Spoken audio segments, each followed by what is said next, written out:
distinguished guests of honor, Excellency Ambassador of Sweden in Rwanda, Honorable Dr. Mike Dos Santis, Regional Director of SDC, Youth Region, Excellencies, representatives of Diplomatic Corps, representatives of international NGOs, national NGOs, CSOs in the private sector, representatives of universities teaching journalism in Rwanda, fellow media practitioners and media stakeholders, ladies and gentlemen, good morning.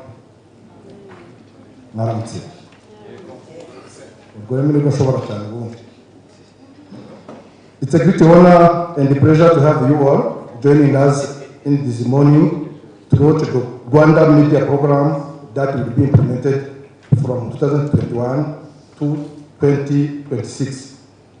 Let me begin by warmly welcoming and appreciating the Ministry of Local Government, represented here by Mr. Peacemaker Mbonilamihigo, the policy analyst in Minaloc, who accepted also to be our guest of honor in this important event.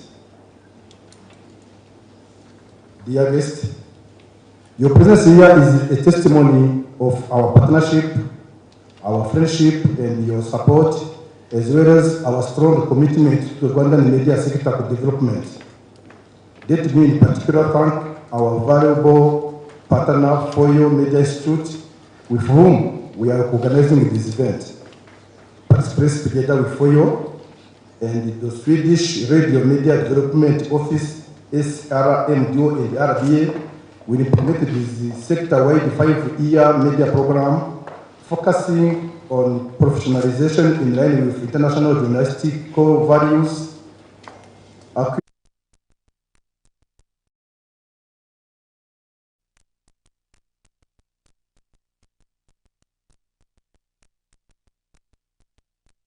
non-governmental organization funded in 2008 by women journalists.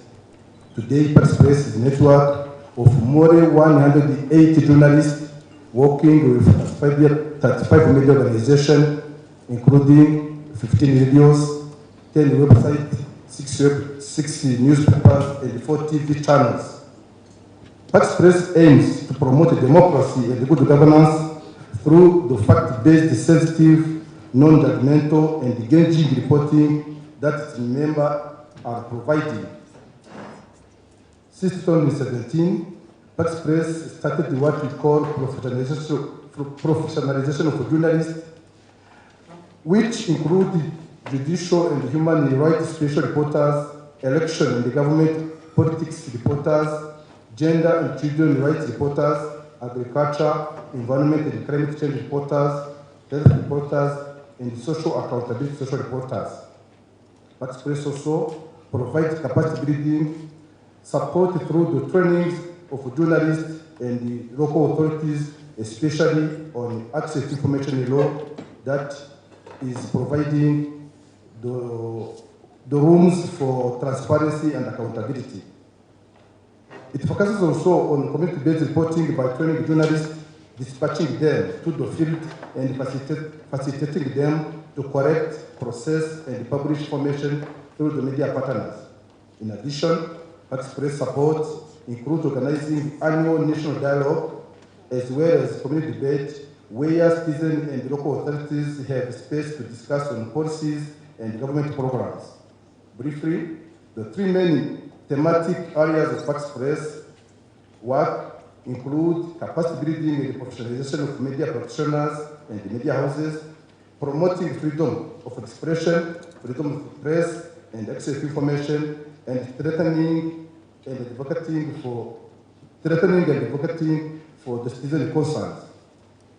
Since the creation in 2008, in partnership with different local and international media stakeholders, Express has opened space for public dialogue on public policies with the aim to fulfill its vision of professional journalism as the cornerstone for a peaceful society where citizens' opinions are respected.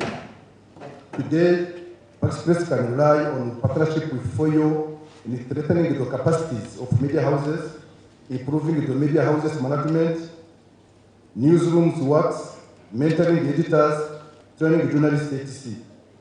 This partnership will contribute to the improvement of journalism teaching or training by helping universities in updating their curricula, supporting lecturers delivering their duties with main priority or focus on practical academic works for students. This program will also prepare not only students to be professional on the field, but also for the lecturers to benefit from different courses or experience. Esteemed guests, ladies and gentlemen, we have the pleasure to likewise launch today this important joint program specifically designed to strengthen the media, the Rwandan media sector. Express is very proud to be a trusted partner of the government and the people of Rwanda in the remarkable trajectory of transformation in all areas, in economic transformation, social transformation, and in accountable governance, in improvement of the well-being for the people of Rwanda, leaving no one behind. Distinguished ladies and gentlemen,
Your Excellencies,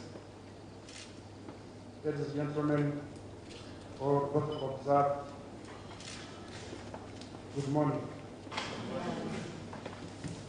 My name is Abdul Dimana. I'm representing the Director General of Rwanda Broadcasting Agency, who would like to be here on this important event that at a certain point we've been waiting for long.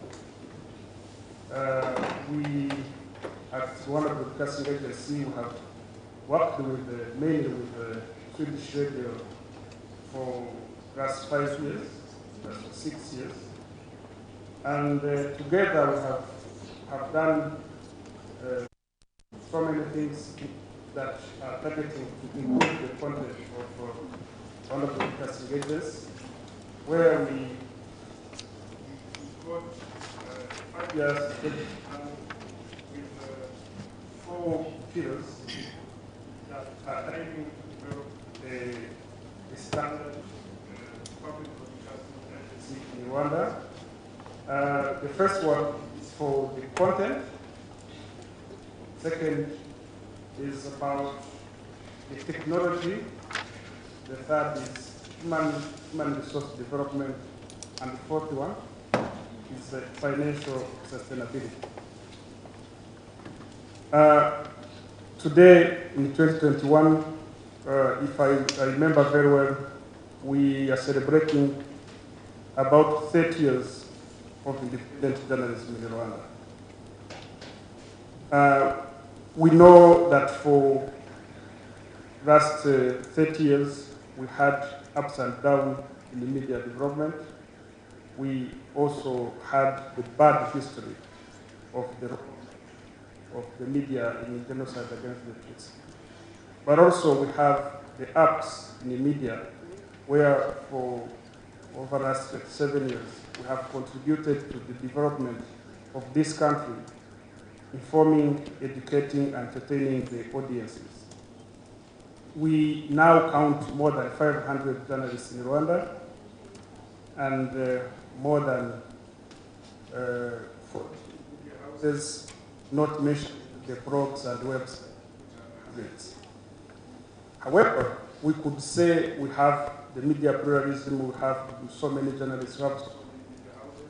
But when we look at the trends in being in Rwanda and all over the world, there are so many changes, the disruption, and they need actions to have a professional and sustainable media. So that's the debate. And then we are happy that our partners are working towards developing a professional and sustainable media in Rwanda. We know that there are so many things, or many gaps to fill, including the knowledge and the skills and attitude. Here I talk about the media ethics. We're talking about the sustainability, having new business models and financing. We hope that the Rwanda Broadcasting Agency and our partners, we will continue to work together to improve these areas. So I take this opportunity to thank the FUYO, the Pax Press, Swedish Radio, the Embassy of Sweden, Embassy of Switzerland and Rwanda, and I could see other partners, including UNDP and media houses, media fraternity in general. We are all committed to work together to develop a better in Rwanda. Thank you very much.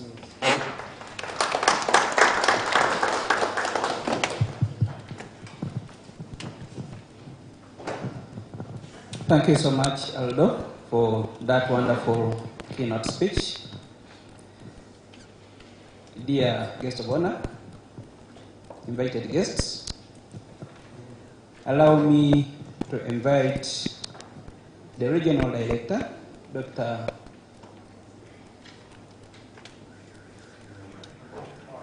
Dos Santos, to give you a keynote speech.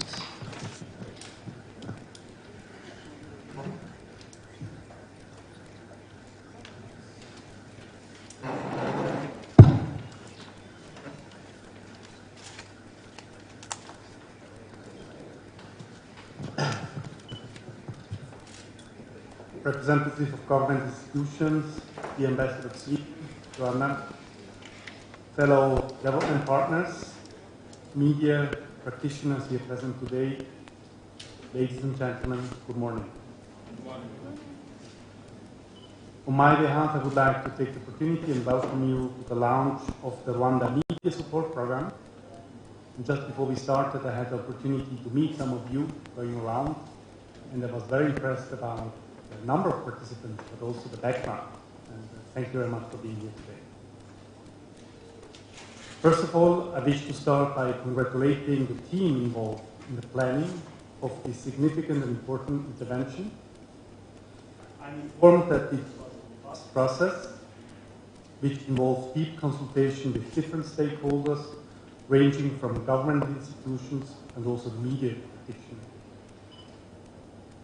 This therefore gives us confidence that the content of the program and its implementation strategies reflect the real needs of the sector and the aspiration that will enable the media to effectively accompany the transformational journey on which Rwanda has been embarking already several years ago. As many of you may already know, through the Swiss Agency for Development and Cooperation, Switzerland has been supporting the media sector in Rwanda for some time now, and that gives us also the opportunity to witness the progress that has been made. Allow me to mention just one strategic aspect of that transformation which STC is proud to have accompanied since its introduction. And I would like to refer to the media self-regulation. We have been supporting the media self-regulation mechanism because we believe in the media's independence and therefore are convinced, just as Rwanda is, that this is the right approach to help journalism to develop and to be able to serve the society. Also, much has been achieved. We believe that still important work needs to be done to ensure that the self-regulation body, the Rwanda Media Commission, RMC, is fully empowered legally to be able to effectively perform its mandate. Ladies and gentlemen, let me come back on today's program, and I have to say it's an honor for STC to be part of this media sector-wide program, which we are launching today, focused primarily on strengthening capacities.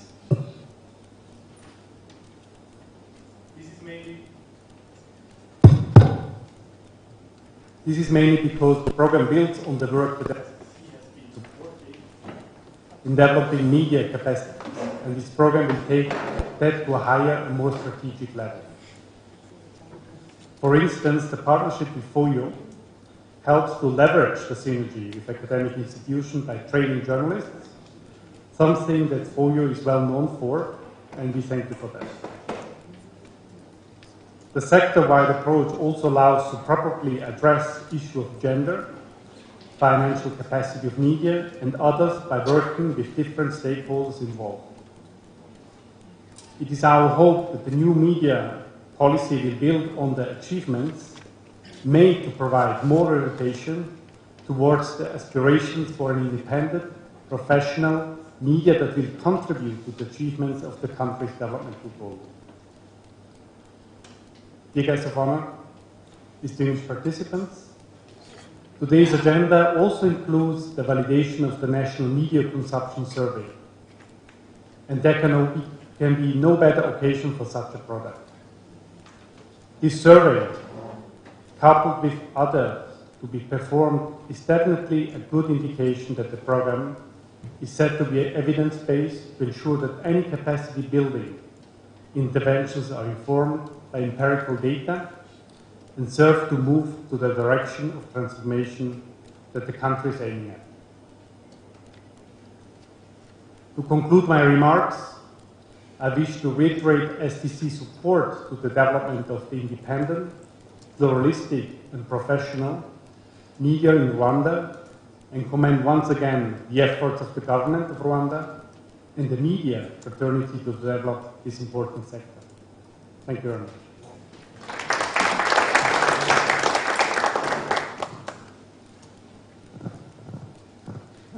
Thank you, Doctor, for that wonderful keynote speech.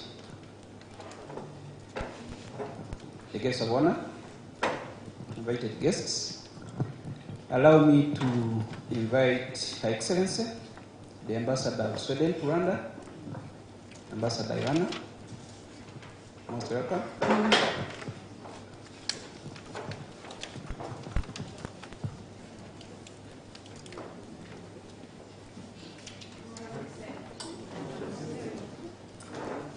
Representatives of government institutions, members of the diplomatic corps, representatives of the UN, national and international civil society, representatives of the media sector, ladies and gentlemen, friends, all protocol observed.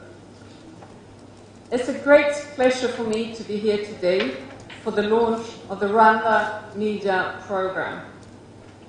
To colleagues at Pax Press, the RBA, FOJO, and the Swedish Radio Media Development Office, thank you for organizing this event. For me, it's an important day. It marks the beginning of a new era in our media sector partnership. Supporting media as a pillar of society is a priority for my government, and it's an area which is very close to my heart. Quality journalism holds enormous potential in improving people's lives. It's giving a voice to young women and men who want to make a difference. I also believe that developing creative sectors like the media industry holds potential to boost a country's standing both regionally and internationally, befitting a nation which champions ICT and innovation. Sweden has supported media development in Rwanda for close to 10 years, since the media reforms in 2012. Our aim has been, and continues to be, to contribute to a professional, independent media in Rwanda. The new program has evolved from previous partnerships. Since 2015, Swedish Photo Media Institute has supported journalist education at the School of Journalism and Communication at the University of Rwanda, and with support from Photo, education and training at the school have been updated and modernized, with an emphasis on practical journalism skills that the industry demands. Trainings were offered also to professional journalists about fact-checking, data mining, and other important subjects, connecting the School of Journalism and Communication with media houses. The Embassy has also supported Swedish Radio Media Development Offices, SRMDO, an independent department of the Swedish Radio, one of the public service media providers in Sweden. Swedish Radio comes with over 90 years of experience in public service media and a high level of trust among Swedish people. SRMDO was invited by RBA 7 years ago to support its transformation to become a public service media provider. And in fact, the RBA's first strategy was drafted in close cooperation with the management of Swedish Radio and Television. Since then, Swedish and Rwandan colleagues have been working side by side in newsrooms to strengthen public service in line with Rwandan media laws. With the new program, we are stepping up our support. The program brings together a number of key actors under one umbrella, making it truly a sector-wide program. Through this unique partnership between Pax Press, the RBA, Photo, and SRMDO, the program has a wide reach within the sector, covering both private media companies, non-profit media, and public service.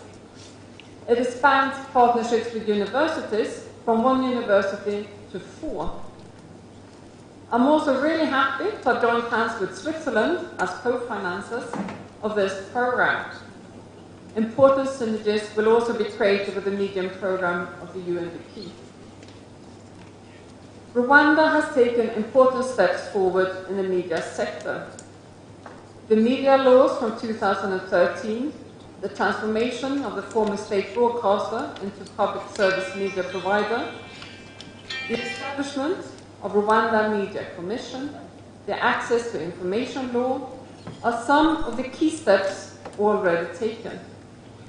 They are making a difference and contributing to a gradual positive changes in the media environment. We appreciate Rwanda's positive engagement in the Universal Periodic Review process earlier this year, and for accepting many recommendations related to the freedom of expression. As development partners, we stand ready to support Rwanda as the implementation of the commitments begins. The new media policy, which is being developed now, is a great opportunity for Rwanda to take the next step on the path it has chosen, to strengthen independence of media and access to information, to streamline regulation, and provide avenues for a dialogue with social media actors. We very much value the ongoing close dialogue with the Rwanda Governance Board and the Ministry of Local Government on these topics. While policies are key, it's the implementation of policies, the realities on the newsroom floor, that matters most. Media houses need to have the capacities and means to enjoy the freedoms and live up to the responsibilities they are given. This is where I see the role and value added of the Rwanda Media Programme. Let me therefore highlight some of the key strengths of the programme from a Swedish point of view. The programme is ultimately about empowering citizens. The focus is on developing capacity of journalists to produce news content based on impartiality, credibility, diversity, and fact-based journalistic practice. These values are the basis for providing people with unbiased information and enabling them to make informed decisions. In Rwanda, including citizens in decision-making has wisely been included as a central principle of good governance. In this process, journalism has a central role to play. The programme aims to catalyse a change which is sustainable and owned by the industry itself. We know that quality journalism requires a sound financial basis. This is why the programme will also support media companies in business planning and management. Without financial sustainability, there can't be plurality and independence. Part of this catalytic approach is to support the national audience research, one of the main topics of today.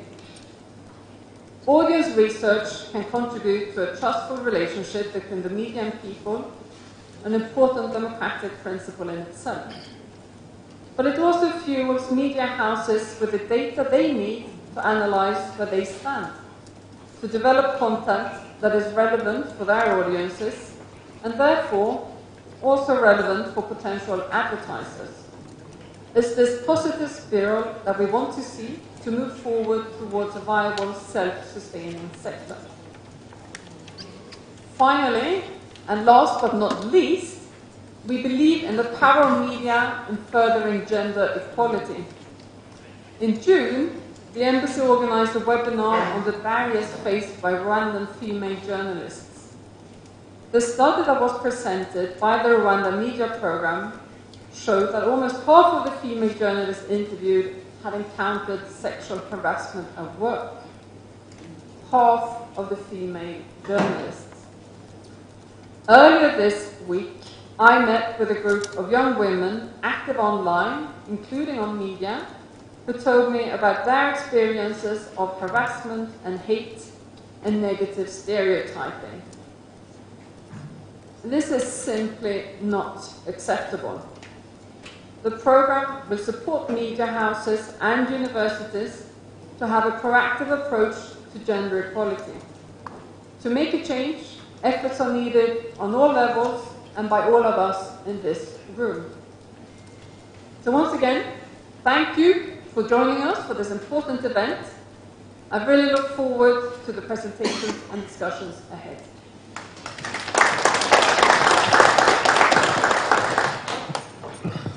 Thank you, Your Excellency. Dear guests of honor, invited guests, we have the pleasure to invite you, Peacemaker, the guest of honor, to give us a keynote speech and the official opening of this ceremony. Thank you.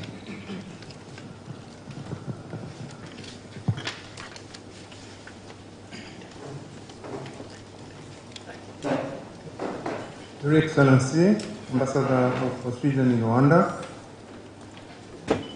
distinguished guests, all protocol observed, morning. It's my pleasure to address this important forum on behalf of the Ministry of Local Government. Let me take this opportunity to inform you that the Ministry of Local Government mission is to coordinate the good governance in order to promote social, economic, and political development of our country. In this regard, the Ministry of Local Government will continue to ensure the promotion and the development of a free, professional, and independent media as a key in strengthening democracy in Rwanda. As you may know, and Your Excellency, Ambassador of Sweden in Rwanda has mentioned earlier, the Ministry of Local Government, with the collaboration of key partners and the stakeholders, we were working on a new media policy which is inclusive and which is aligned with all input and insights that will be provided by all stakeholders. In order to align with the Rwanda Media Programme 2021-2026 and the findings of the Media Audience Survey, I wanted to commit on behalf of the Ministry of Local Government that the new media policy will consider a number of policy actions to enhance financial and the management of the media sector. And we would like also to say that we need to promote the professionalism of the media sector and put in place relevant legal instruments. We will continue to advocate for the policies and the strategies that enable media sector to adapt the modern global media trends while enhancing its capacity to contribute to the national development of our country.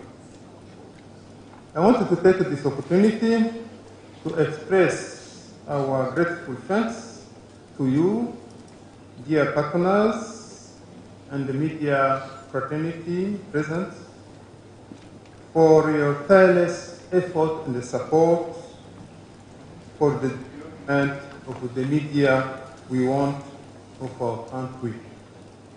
I wish you fruitful discussions and deliberation. Thank you very much once again for your kind attention.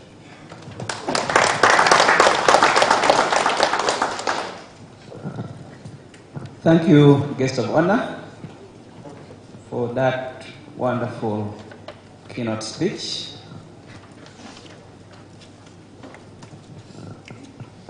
Our next item will be the presentation of the Rwanda Media Programme. It will be done by Anki. Anki will be assisted by 3 of the program staff. Fulgence, who manages target area 1. Bruno, managing target area 2. And Asman, who is managing target area 3. Welcome, Anki.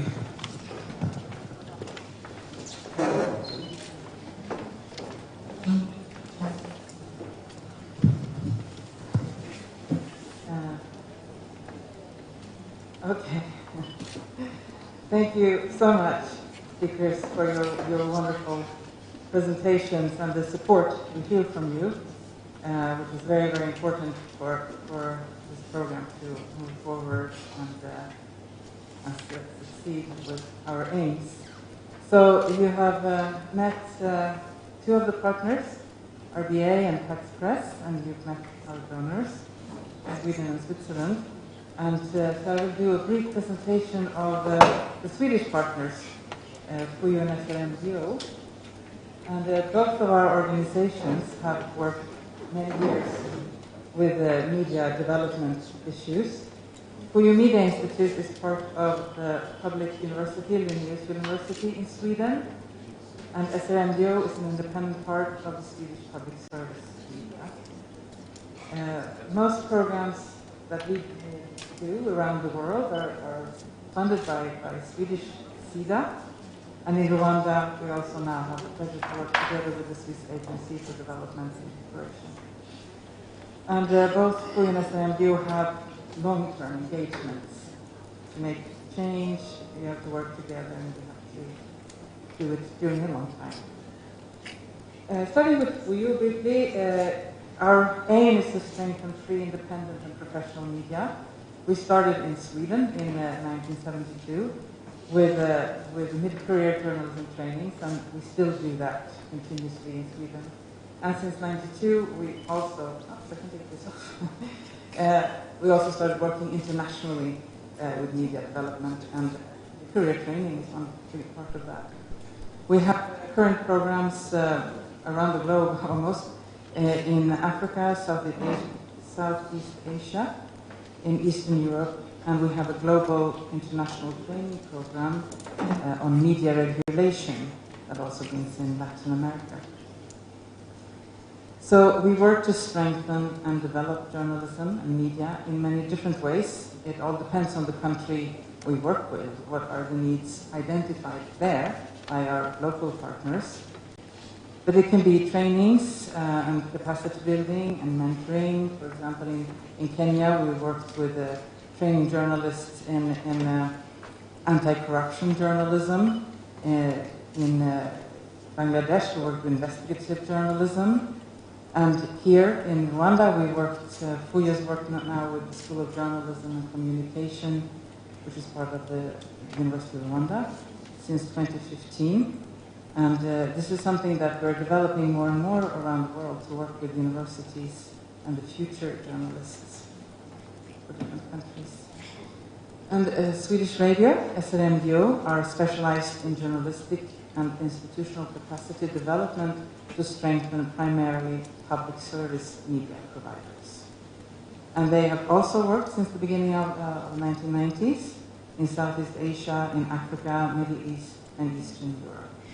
So we build what we do on quite a bit of experience, even if every context is new. SRMDO's overall goal is to provide people with independent, trustworthy media as a platform for citizens' participation and interaction. So, together with our partners, we are going to implement the Rwanda Media Programme 2021-2026, a 5-year program, which you've heard will strengthen professional independent media in Rwanda, focus on news production. I don't know if you've underlined that clearly enough, but that's one of the limitations that we will probe deeper into. Media viability and content development. And the journalism we promote is based on impartiality, credibility, diversity, and fact-based journalistic practice. And the core values that build trust with the audiences. So we have our partners, Tax Press and SRMDU, and RDA. We have 2 teams that will work together to implement this. If I may invite Fulgence, Asmani, Bruno. There you are. Please come forward. Or do you want to wait until it's your turn? Okay. So we start to introduce target area 1 that you are responsible for.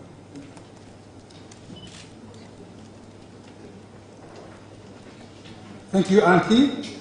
Guest of honor, Excellency Ambassador, distinguished guests, journalists, colleagues, dear visit, good morning.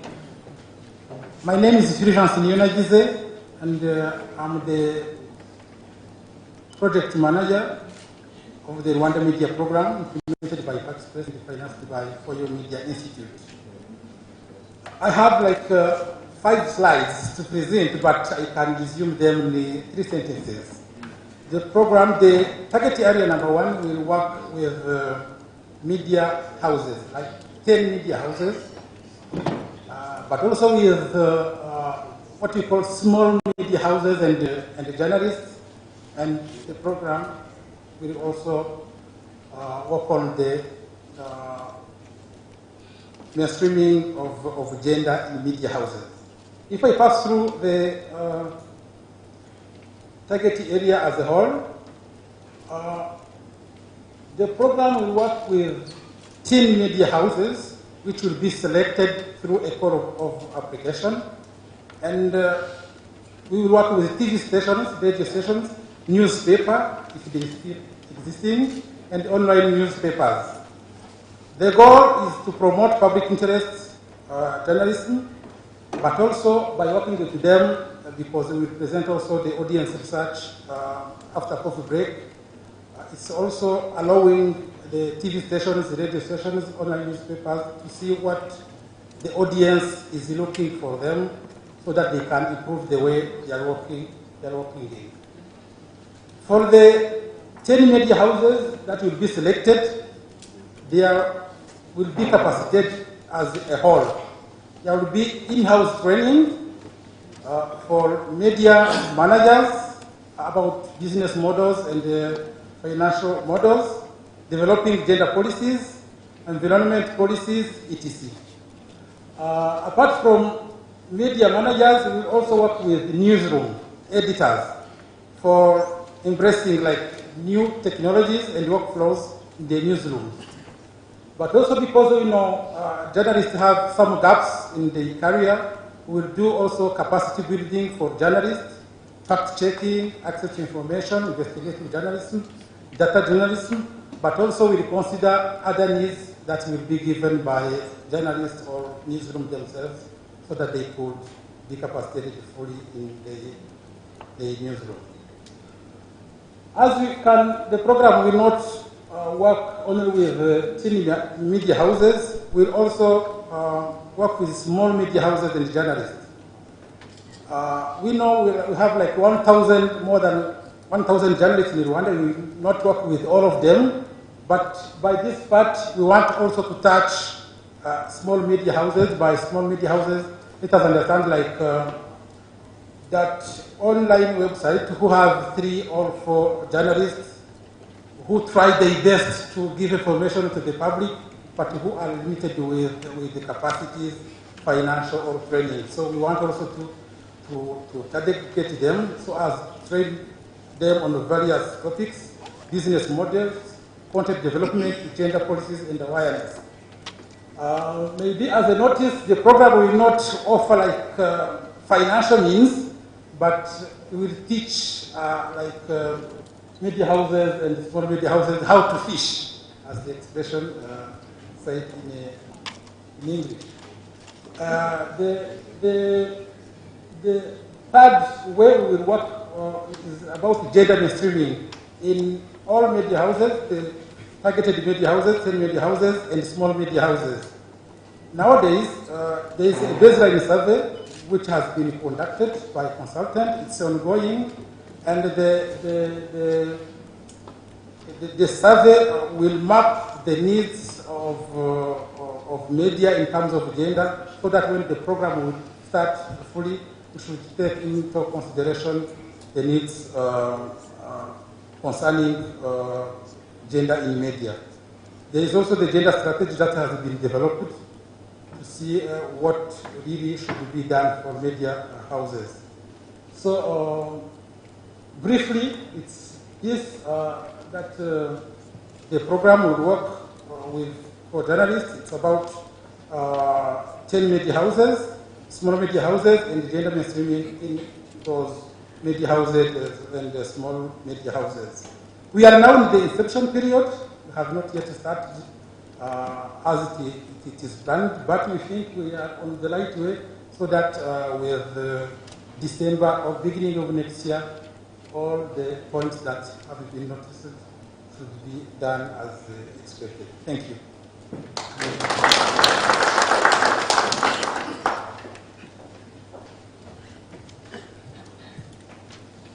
Thank you so much. I'll proceed. I will not have to wait for the moderator to invite me on. Thank you. The guest of honor, Your Excellency, the Ambassador, and all protocol observed. Good morning. My name is Bruno Agawa, and I'm a project coordinator for the Swedish Radio Media Development Office in Rwanda, specifically with RBA. And the program, as you might say, it targets also professionalizing public service media. In this case, we are looking at RBA. I hope that is clear. RBA is the national public broadcaster. I would want to mention that. I'll do it. Yeah, thank you. Thank you for the help, Anki.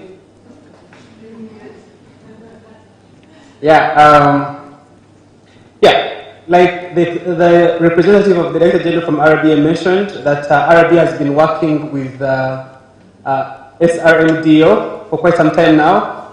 RBA became a public broadcaster 2013 by law, and it's been a journey ever since. But a journey goes on to become an independent, credible, trusted public service media provider. It is something that will not come overnight. It's something that has to be done in due course. As a result, SRMDO, the program in general, has come to really bridge the gaps the representative of the DG from RBA mentioned. And so we believe that in 5 years of this program, RBA will truly be strengthened. The key word is to be strengthened, to become an independent, trustworthy, and sustainable public service media provider according to international journalistic and public service standards. To have that, you need to basically have trust. And building trust, you are looking at openness, you are looking at diversity, you are looking at credibility, you are looking at quality and independence. These somehow are not new to journalists or the media of Rwanda or even all over Africa, but these are practices that have to be worked on day by day. It is a culture that has to be built. And for it to be built, it has to be spoken about, it has to be talked about every time. We have to have workshops about it, and we have to see it work. RBA is doing well, I would say, but it is a journey again. So we hope in the next 5 years, RBA truly will be a professional, public service media provider. To do that, we are looking at quite a number of outcomes, that so much embody public service media provision. And one of them we shall be working, that is the program shall be working in ensuring that RBA there's increased content reflecting public service values in the newsroom. This shall be done so much into of course, we shall have peer-to-peer training, colleague to colleague, newsroom to newsroom, editors to editors, technical people, management and management, and of course, developing diversified news content. We all have preferences of the news, of the content we consume. Some are into politics, others are into business, others are into showbiz, name it. So at the end of the day, how do we ensure we have this diversified news content? So the program is going to look at that. And of course, improving social media, analyzing audience research results based on interests that are diverse or content that is diverse, that is needed by the public or the citizens out there. And later on, looking at RBA editorial policy, including all platforms. We shall also look at strengthening financial sustainability and independence. Now, for obvious reasons, we all know as a principle that a public service media provider definitely has to be self-sustaining, as a principle. But how true is this? How real is this? Looking at where we're coming from, RBA has just been eight years into public broadcasting, from state broadcasting. How is this journey going to move forward? How is it going to be realized that RBA can surely be self-sustaining? So the program is going to draft an independent financing model supporting a long-term financial needs of public service media in Rwanda, free from commercial and political influence. And of course, facilitating the process to submit drafted financing model for high-level decision-making. Another outcome, at the end of the day, we are looking at improving service delivery of PSM news content using relevant technology. Mr. Ardo mentioned these areas, key areas, and this technology. Of course, looking at assessing and identifying relevant equipment and also platforms. What tools do we need? We are in a world of where we have digital transformation. It's a digital transformation age. We used to sit on TV and just put on TV and watch news, or you want to rush home, and how can we serve? I mean, can we collect news using a mobile phone? Name it.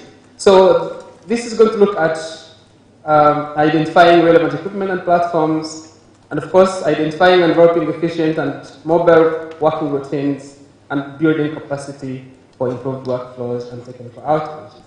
And human capital development is going to also be the main focus and outcome of the program, where we're looking at the staff involved, the players, delivering, or providing public service media, and how are they motivated? So we're going to be measure staff satisfaction, and perhaps the department in charge will look at, as a result, maybe have like staff or retention policies based on this activity. Of course, conduct gender audits. We are looking at inclusiveness here in the media, and identifying motivation factors for staff, and of course providing study visits to role model museums. RIB is the public service media provider in Rwanda, so getting in touch with other public service media providers all over the world would be ideal, like it has been happening already. So continuity of that will really provide, will lead to strengthening RIB's capacity to achieve its public service mission. And of course, building capacity for management through mentoring programs. So we are done. Thank you so much. So this activity, target area number 2, and we believe that at the end of the 5 years, even between RRB is going to be an independent, trusted public service media provider in Rwanda and in the region. Thank you so much.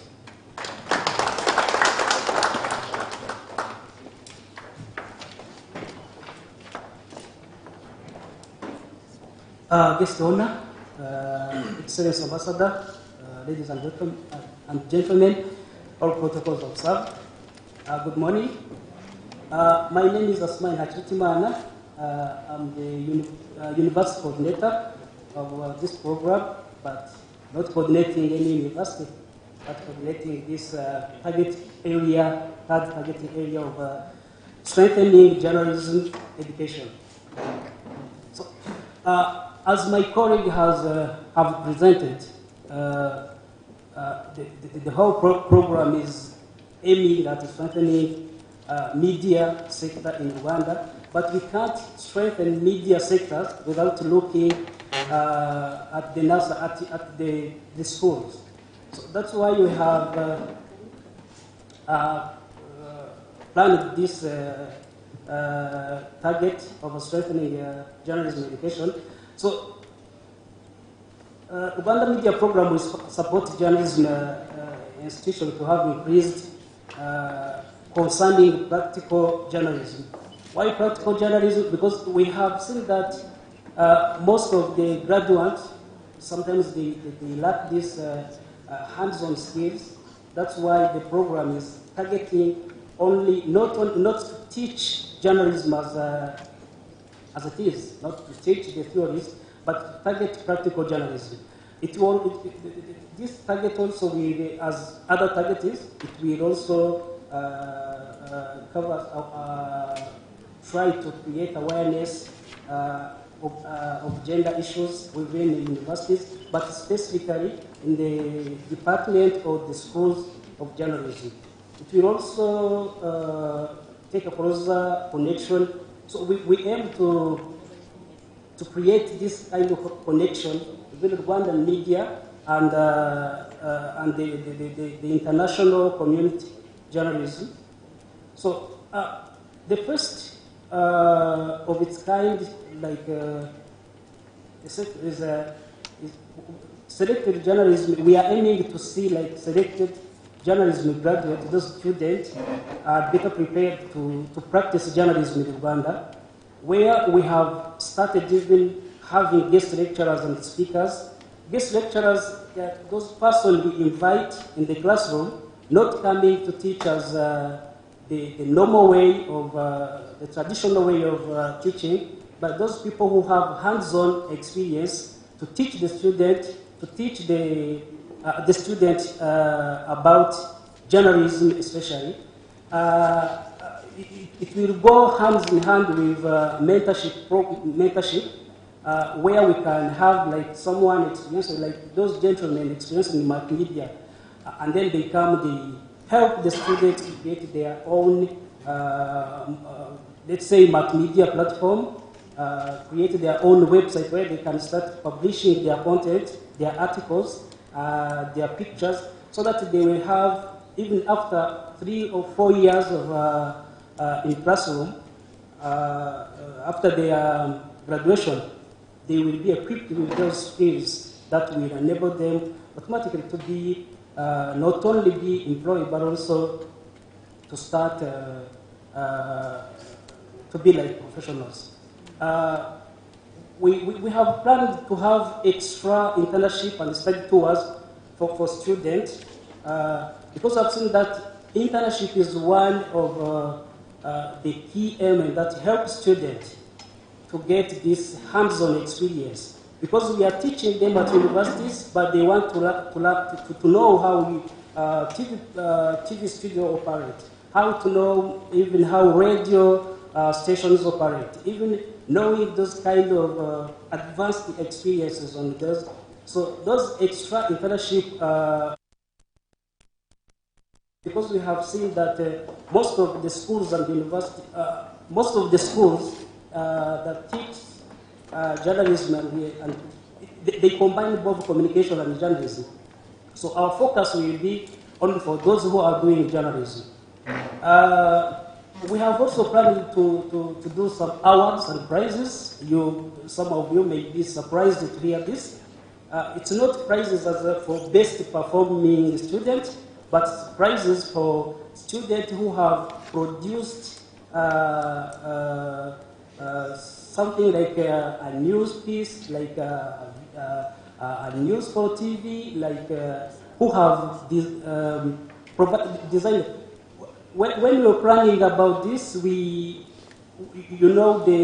example, the Development Journalism Award, where we award the best journalists. So we have planned that on the same, maybe on the same day, because we have some discussion with people who are in charge of organizing such events. On the same day, we even award the best students who have wrote the best articles, who produced this best documentary film, for example, all in all angles. So we also target lecturers because if we are aiming to empower the journalism education without even increasing the knowledge, the skills, teaching methodologies of the lecturers, that would be in vain. So this is why university lecturers, but specifically those who are teaching in journalism, and in journalism especially, they will be trained on various topics like fact-checking, data mining, environmental, journalism, pedagogical, so many topics that will come in, but also their needs will also be assessed. So those lecturers, because we want them to move from good to great, if I may say, we want them to go higher within their qualifications. Those who produces research, who produces the academic articles, they will be also supported to participate in international academic research, to present their research, their articles.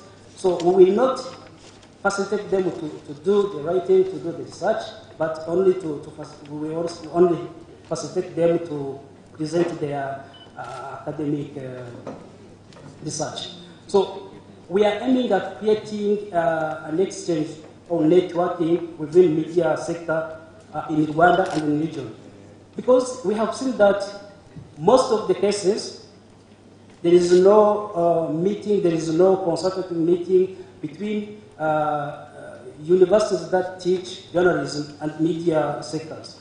It's like universities are teaching without considering the needs of the media houses. So those network and exchange meetings, we believe that they will help to to not only enrich the curriculum, but also to integrate those aspects that sometimes media houses say like they lack within from the graduate.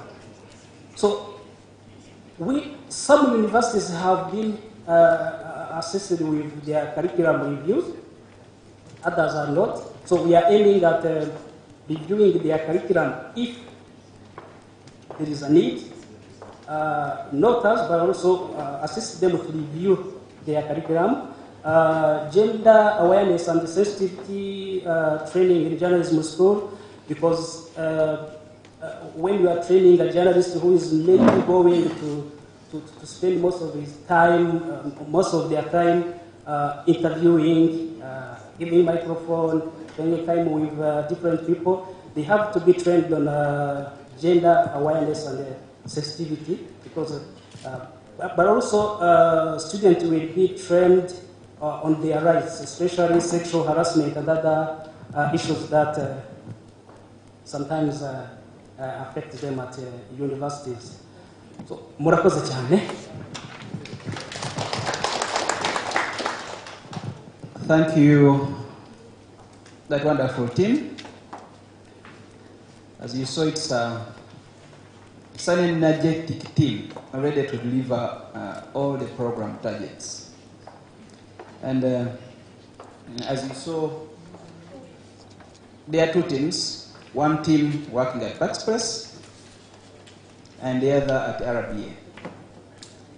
The team at Backspress will be delivering on target area 1 and 3, and that team is led by myself with the oversight from Anki, who is based in Stockholm.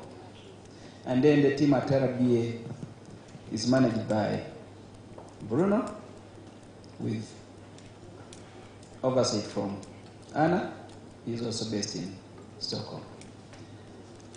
With that, all the two teams work in unison. They complement each other. And as you also know, gender is mainstreamed across all areas. The program gives much emphasis to that area. Before we go for a break, allow me, guest of honor, if there is any questions, this is the time for that. Any clarifications, feel free to raise your hand, and we will take up 5 questions, and then we will direct them to whoever will be capable of answering them. Thank you.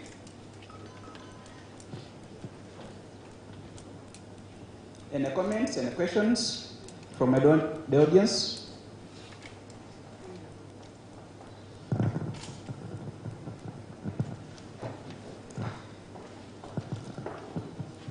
You're welcome. You can pick up your mic near you.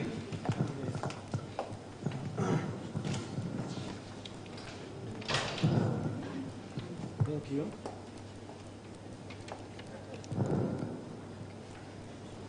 Can you hear me?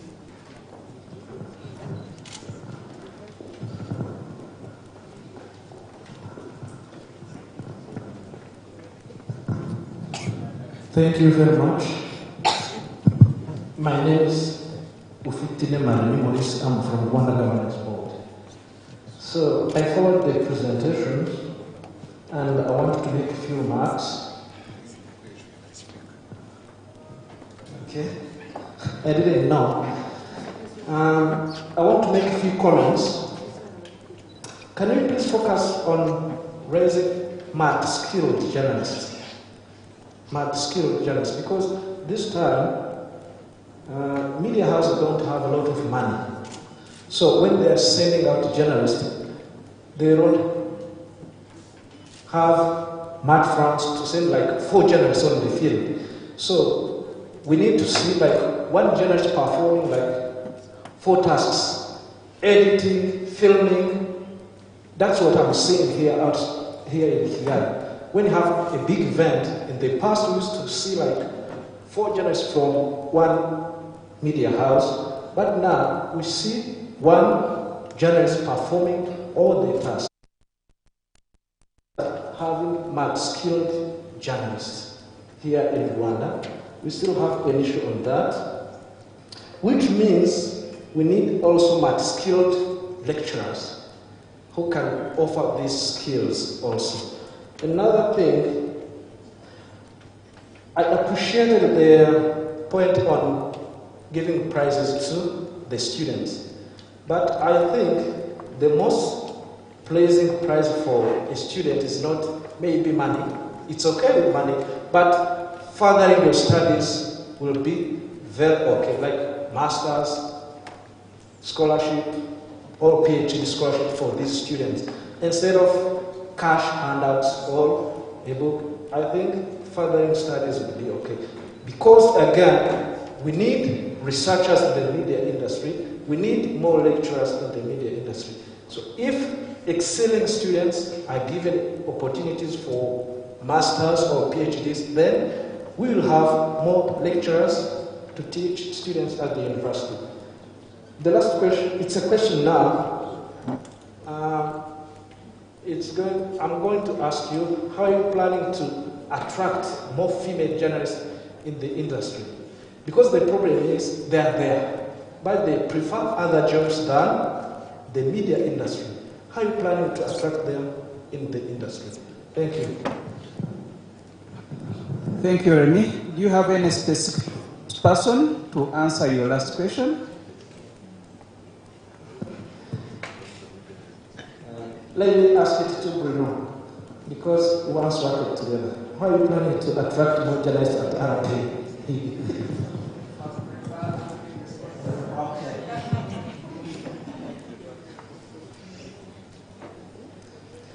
Thank you.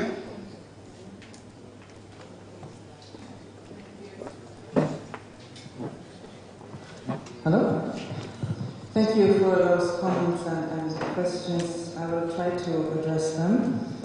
How do we attract female journalists for this? In Rwanda, I think that is very much up to media houses themselves. We cannot do the magic, but there has to be more awareness.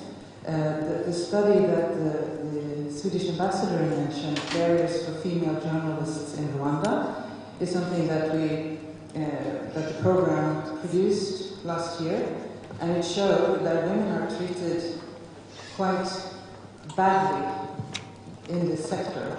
And you know that Rwanda are really champions when it comes to equality, always rating very high. I think many agree that the media sector is lagging behind. So we are prepared to work with information, education, develop media policies, and make sure that they are also implemented. But it is at the media house, when you apply for a job, that you are looked at as a journalist and not as a woman that can also provide other, it's up to the local media houses and to treat their female journalists in a way that they want to stay in the job. Because there are also people who start and then leave. Sorry? Yeah, I'm on 2 minutes, so please. Thank you so much for your questions. I would just like to fill in because actually currently we have a training ongoing at Arabiye in the newsroom. It's a follow-up of a training a year ago focusing on multitask journalism. Journalism on all the platforms, because nowadays we are no longer radio, TV, social media, or newspapers. We are all on all platforms. So this is a very valid point, I think, that whether we as journalists like it or not, we have to be all of those different roles at the same time. So I think working with cross-functional teams to begin with, to learn each other's skills in the newsroom, and then develop them among you. Of course, we're always going to have specialists, but I think it's a very good point that this is the current status of media. We have to do everything, and we have to do it fast. Thank you, Anna. Just to address the skills of the lecturers and prizes. The prizes for students is a minor part of that work. But we're working on undergraduate level. We have facilitated for SJC to develop their master curriculum for master's level. But it is the practical journalism that that Folien Sarengu can help develop. But also, because I think that the universities are quite well equipped when it comes to the academic side. It's the practical side that we, as a journalism institution, want to focus on. But as mentioned also, there will be trainings in specific subjects, and also if there is a need for pedagogical training that the universities ask for, we will do our best to provide that kind of training as well. Thank you. Thank you, Anki. Okay, thank you. Any more questions? It's like an idea. About training the real and practical journalists, I think we should imitate the way the students, the faculty of medicine do. You know, they stay for a long time at the hospitals, and even they have some exams they pass at the hospitals. And the final year, not that there's the final year that they spend in a hospital, and then they acquire enough skills. Because actually, as media manager, the students that will receive for internship, personally, whenever I receive a student from the University of Rwanda, I recommend to double the time they spend to our radio station. Since if they come for 1 month, they are learning nothing. So once we imitate this, like how the faculty of medicine do, I think we'll have great journalists or a practical who know something and who come to our newsrooms to change something, not to learn something. The second is about RBA. I hope it's going to be a real public broadcaster, like the way Swedish radio is. It's real because actually it's, as of now, so-called public broadcaster, it's a commercial. It gets the government fees to run their budget. But we, as the citizens, we are committed to contribute so that it serves our interests, not to be under the influence of MTN, because you're advertising for MTN, and then you cannot do a story on the MTN other commercial people. Thank you. Thank you, Defense. And just some little guidance. When you have a question, kindly direct it to someone, because we are a big team. Bana?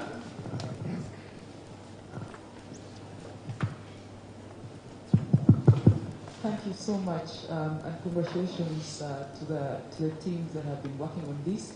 I've had the privilege of working with the consultants. Oh, sorry. I'm called Bana. I'm a journalist. I feel very privileged. This is my 10th year working as a journalist in Rwanda. And I was congratulating the teams that have been working hard on this. For me, every time I see media involvement, I think it's critically needed at this point in Rwanda, and more so for RBA.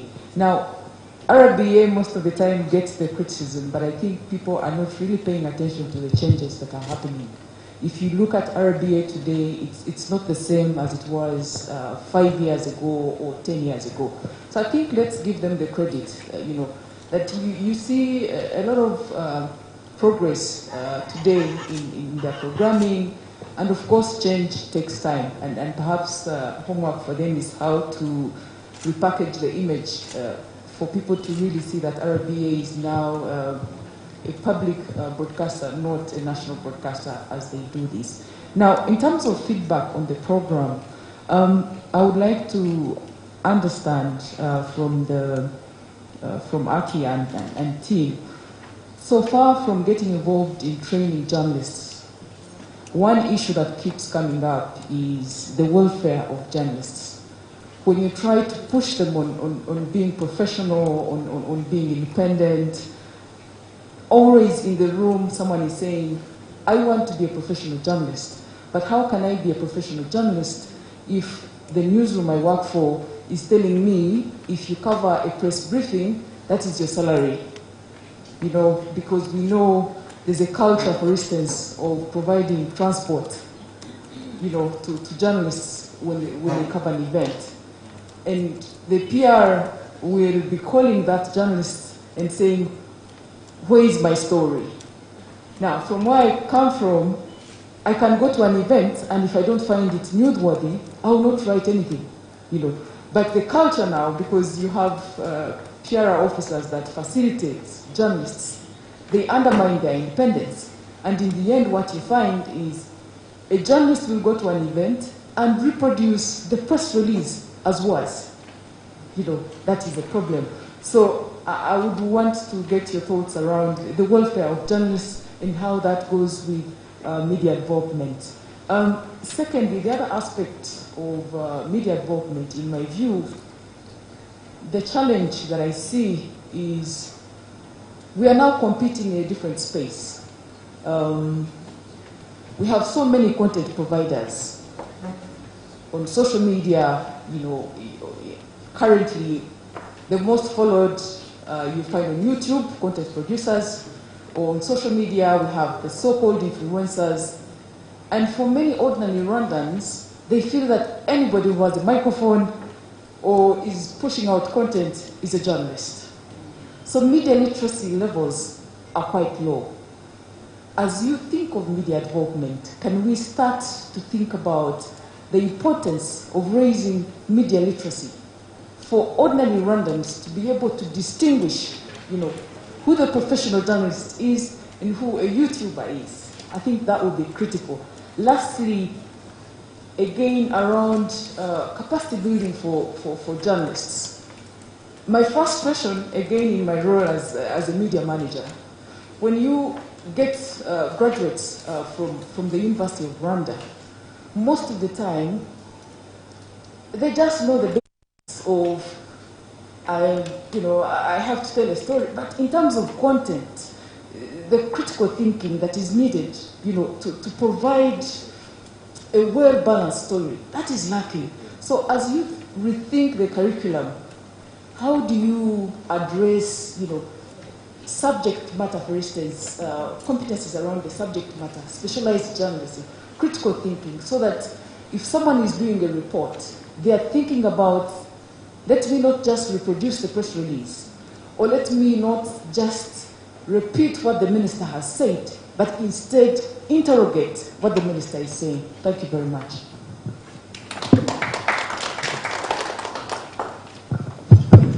Thank you, Bana and Ildefonse. Let's respond to those two questions, and then we will take up the final, maybe two questions before we go for a break. Anki, and then you'll be complemented by Anna. Thank you for these comments and questions that I wish I had the answer just like that, and the solution. That would be great. Then I could sleep well tonight. Now you have disturbed me. It is very good. This is exactly the kind of discussion we need to have. I leap on the critical thinking question. Yes, yes, yes. And this is what trainings and discussions will be about. And I think that our idea of having a sector-wide program is just that people, the media houses, the universities will move forward together, strengthen each other. You mentioned a change at RBA, that you can see that change. And we want to provide training so that others can follow suit, to inspire each other. We will also have, within the program, a board of advisors from our partners' management too, so that we can achieve synergies, that they can exchange. You know, what can RBA learn from University of Rwanda? What can Institut Catholique teach Pax Press? You know, this a discussion of how we. But it's not an overnight solution. It's a hard job, and what we offer is competence, to build competence and professionalization, that at the end of the day, that has to happen in the media house. Again, I go back to that. It has to be sustained, to be by the media houses and to have that engagement. Bernard, you also mentioned press releases, just repeating press releases. It actually goes hand in hand with this question of journalists knowing their job and also getting the support from their managers. And there we come into business models also about what kind of financial situation is there in the media houses so that they can actually provide for the welfare of their journalists and actually also pay the fares to go somewhere without being dependent on the organizer, which is not a way of keeping your independence. So business models, which is a challenge. It's a small market, but there are probably many solutions that have been explored. So we hope to make some advances there too. And media literacy, very important. We cannot embrace everything. Actively, we can help support. I know there are many universities that are interested in media literacy, promoting it in primary and secondary schools. If we can, the synergy, I'm talking about the communication within the program, if there are ways that we can support media literacy, I know that RMC is working on this and are very, very keen on this. And so we will assist as much as we can, but we are looking at newsroom business models and the things we've mentioned. Ildefonse, you asked about internships, and again, I cannot agree more. And again, media houses have to open up for the students. You have to be there as mentors, not have them make the coffee or tea or whatever, but really training. Most universities, I think, have 1 month internship, and it's really not enough. It's impossible. We have been able with SJC to provide for a 2nd month, which is twice as much, twice as good, really not enough. We will continue because there are 4 universities, also it's a bit limited what we can do, but students will be able to apply to get an extra month. And if we can find solutions together with the media sector to improve the internship, both in length and in the coaching, we're very willing to help there too. Anna, over to you. Just really shortly, oops, was loud. I would just like to emphasize the importance of.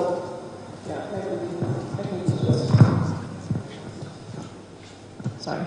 So I would just like to emphasize the importance of doing this jointly, media houses and universities, to improve the internship or the interns' possibilities of really learning the job and the profession together with media professionals. And ever since I came here the first time and started working with media development here, I've heard this problem.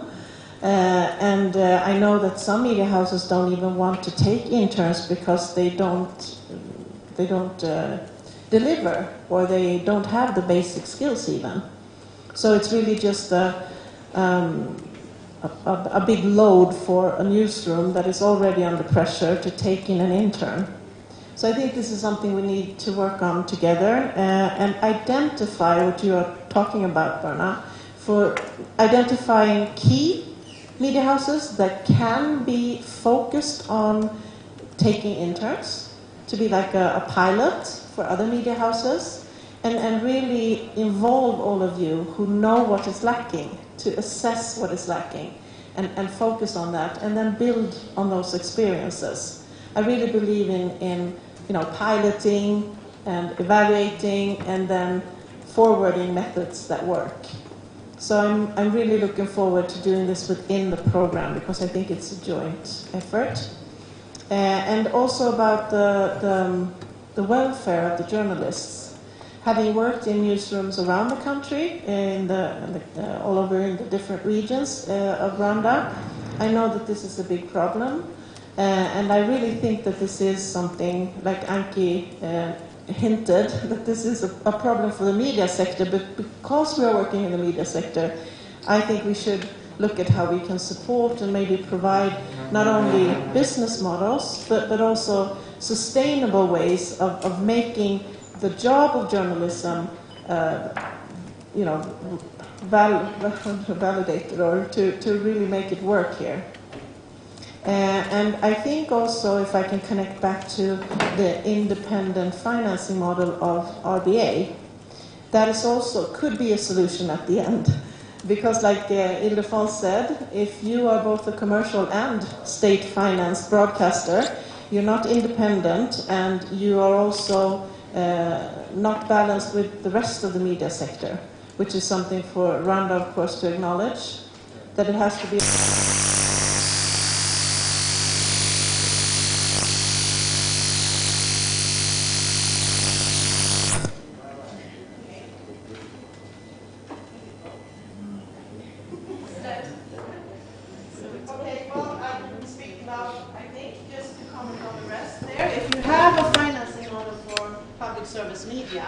then of course they will not be involved in the commercial or the advertising sector.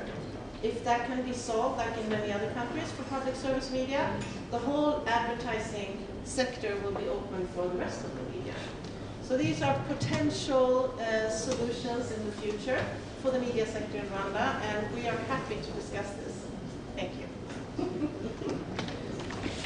Thank you, Anna. Sorry. I think there is one part of Ildefonso's question that was not clear.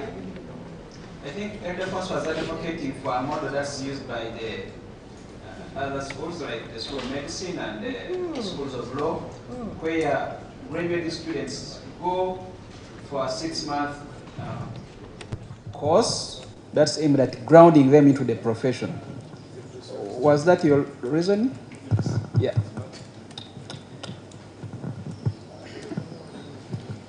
Yeah, we'll maybe Ildefonso. It's okay. Reka nkoreshe ijwi ryanjye rirahagije. Icyo navugaga kwiga na School of Medicine, to attend the School of Medicine.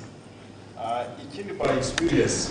By experience, when we train like journalists, to be able to go to the microphone and to go to the field, to be fully responsible, it takes 3 months.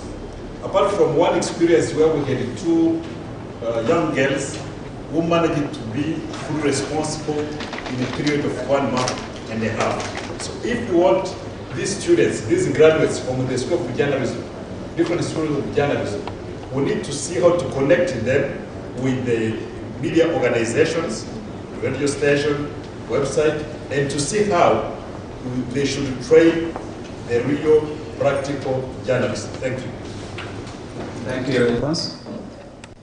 Any comment on that before we take up 2 more questions? We are running behind time by 30 minutes.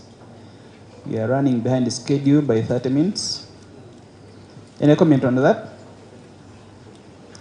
Let's take up only 2 questions, and then we go for a short break. Thank you. I'm Francine Andrew Saro. I'm the manager of Feza.com. It's an online website.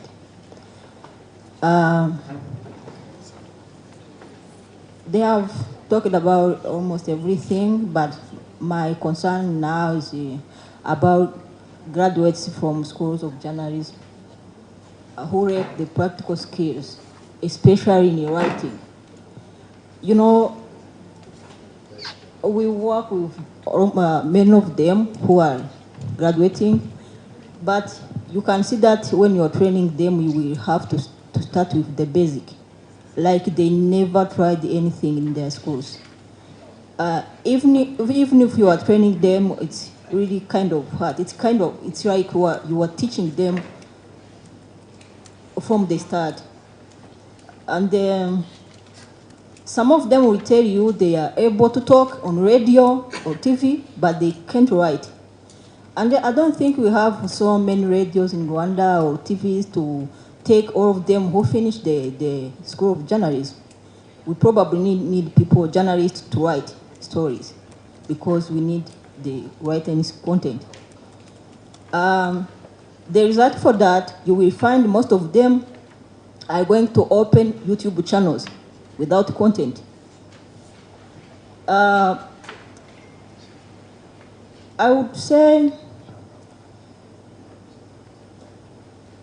the problem, you can see the problem is like they want to talk without writing. Is it a problem to write something you can't talk about? If you can talk but you can't write, is it possible? I don't know.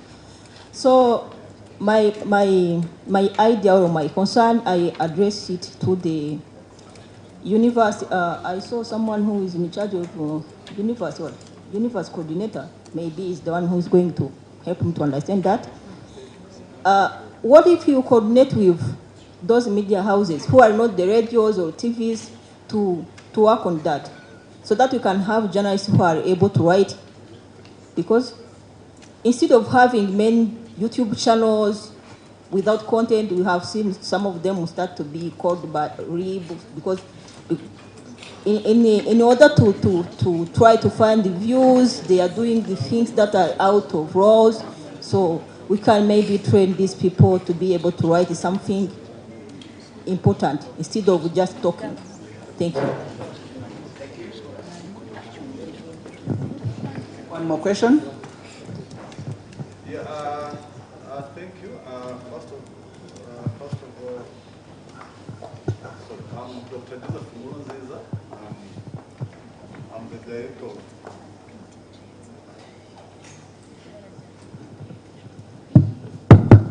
I'm Dr. Joseph Mulonziza Jarasa, the director at Navigate Rwanda, but I also happen to be the chairperson of the Rwanda Civil Society platform. One, I congratulate Hoyo and Pax Press and RBA for this great program, because media is an ingredient in democracy, as Peacemaker said. So without professional media, the transformational governance we are dreaming of, we might not be able to achieve it. I want to quote the ambassador in her remarks. She said that quality journalism has the potential in developing people's lives. And when you were presenting the key areas of the Rwanda Media Programme, you focused more on journalists.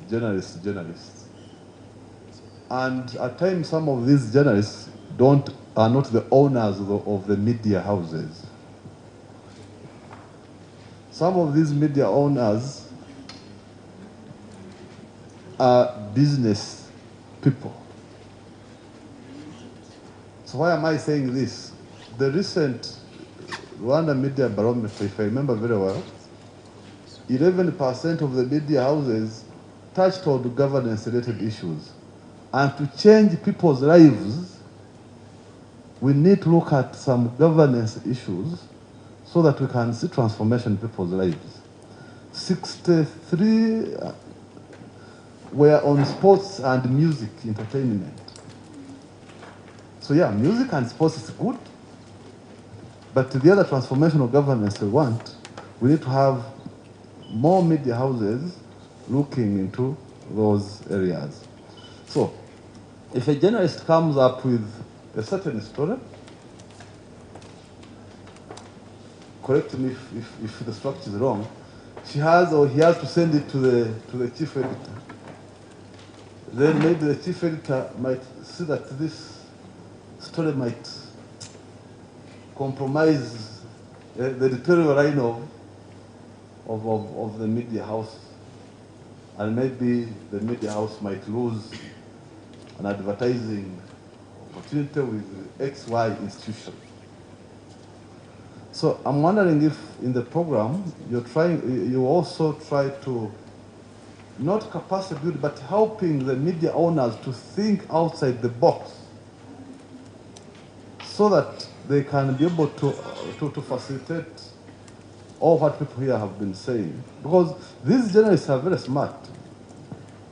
We've worked with some of them, but the majority of media houses being owned by some who are not journalists. So it also somehow hinders the development of the journalists that we have. So I was wondering if the program is also targeting the media owners so that they can also be capacitated to achieve the media one. Thank you. Thank you, Dr. Nkurunziza.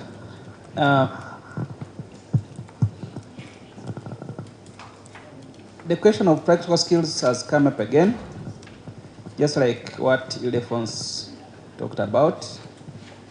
And then there is the issue of languages, both writing and spoken. Maybe we will have the universities to talk about that. Before that, let's have Anki to respond to the general observations from Dr. Nkurunziza, and maybe will be complemented by Anna, I don't know. Yes. Thank you for that remark, and I agree. It's a whole structure. It's a media house where you have decision makers and you have managers, you have HR, then you have the newsroom, and you have how the work is run in the newsroom. So our approach is an in-house training that will involve all those levels. That we will have the 10 media houses that we will focus on, besides RBA, of course. It will be a training during a recurring trainings during 2 years that will address all levels of the media house. So it is our ambition to involve also media managers in how you structure your media house to provide independent media. Yes. Anna, would you?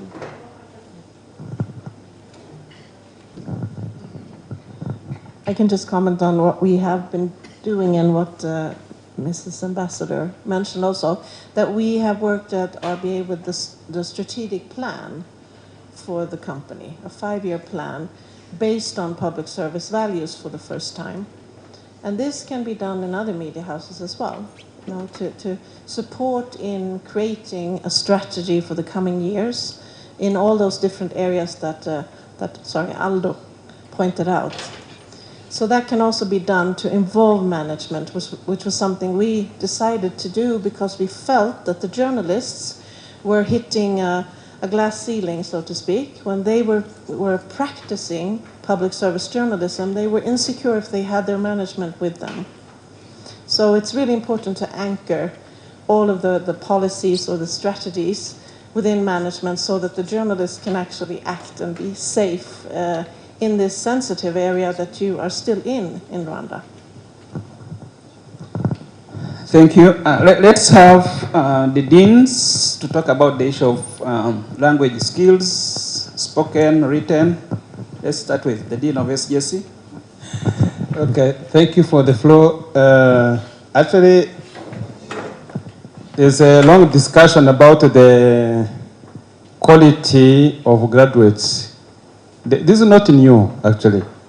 And when you talk about journalism education or graduates from journalism and communication, you have to look at it in a wider angle. Because all students who join the School of Journalism and Communication train in all other schools we have in Rwanda. So they are not different from other schools. I mean, they are not different from other students who join other disciplines. So the problem is has to be looked at from the wider angle. It has been a while where since some people started discussing about the competencies of students. When they complete secondary school, you find that really some of them are not really ready for the university. That's the main problem you have. And as academics, actually don't have, the powers to recruit students who join us. Our fellow there was mentioning the College of Medicine. You know, they set the bar higher. They recruit the best, the most performing students from secondary school. In addition to that, they set an entry test because it's a specialist domain, but elsewhere, there's nothing like that. That's why we end up having whatever type of students that the Ministry of Education has sent to us because we have no powers to decide on anything. So we take them as they are. And then another thing that we have been experiencing, some of you may know because they've been working in the media sector, and I'm sure you have been mentioning this, is that for some time, it was as if students were not allowed to repeat the year. That has really killed us for some time. I have to mention it really. It was like whenever we found that the students' skills were not really adequate to such an extent that they could be promoted from one level to another, it was like the blame was again on the academics. And then the argument was that we had to provide education to almost everybody. It was access to education for everybody. And that has really affected us for some time. I have to acknowledge it. So it is a shared responsibility. It's not just the dean and his staff who make a change today or tomorrow. It's impossible. And we are lucky. I can say that it is only this year that we were allowed to get the top performing students in year one. Otherwise, we used to have like 200 students. You are talking about those who can't, okay, maybe who can express themselves, maybe in Rwanda or in English. There was a time we could get students who could express in neither language. I mean, either Rwanda, French, Kiswahili, or nothing at all. And then you can imagine what happens to you when you have like 200 students in front of you. Some of them can't speak in any language. And then you imagine what you can do. Okay, we are still working on that. And we requested the permission to bring back this entry test for those joining specialist domains like journalism and education. And the Minister of Education, the current Minister of Education, is very much supportive of that proposal. And yeah, as you all know, change doesn't happen overnight. But then with the support from the Ministry of Education and the senior management of UR, I think we can make a change, gradual change. So that's what I can say now. Thank you.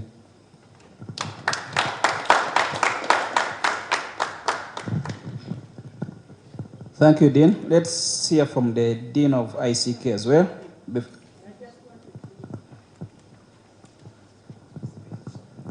Thank you. I just wanted to add one point on the issue of writing. I think writing, particularly the print media, it is a big problem within East Africa.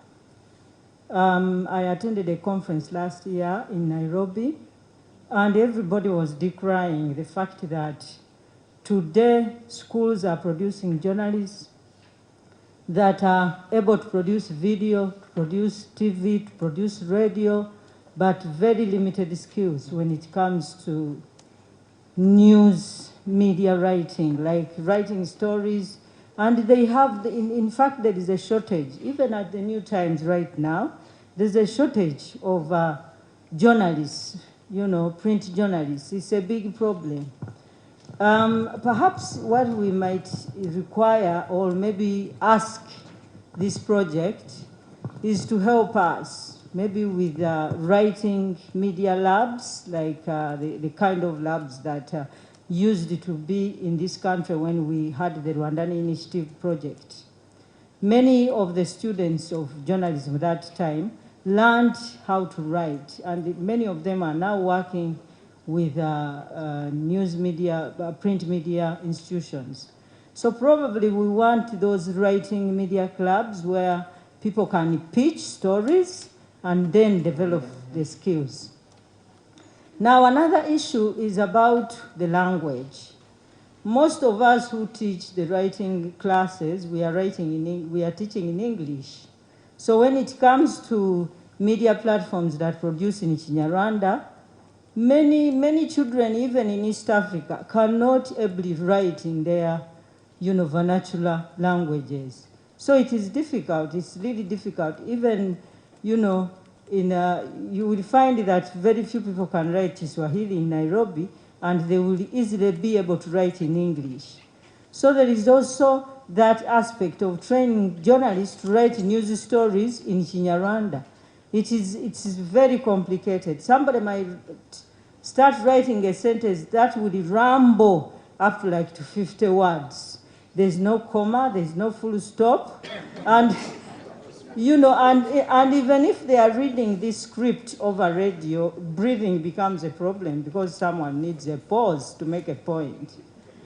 So we need, and I actually urge all my colleagues in other journalism media schools to at least embark on that aspect of writing, even if it means that students, we increase the time of teaching writing courses.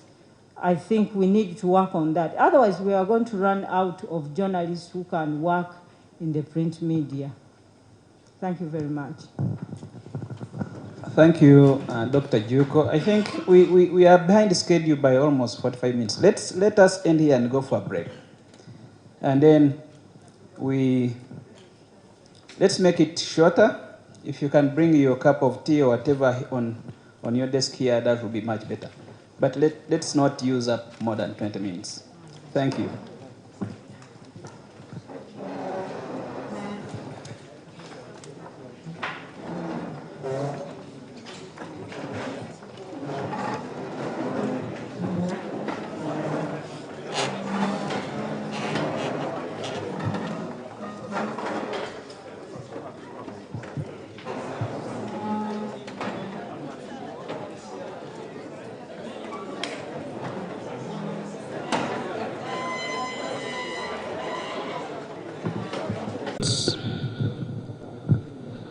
We are running behind schedule.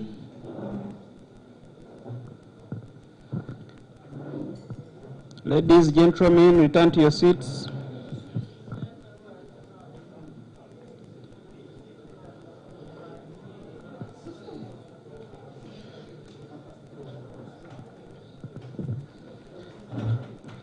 Return to your seats.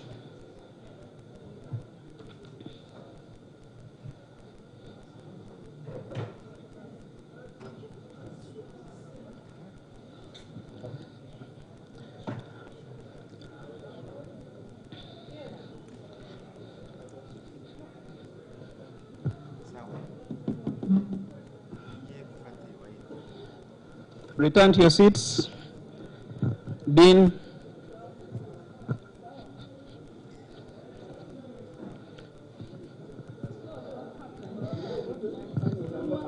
Kindly return to your seats.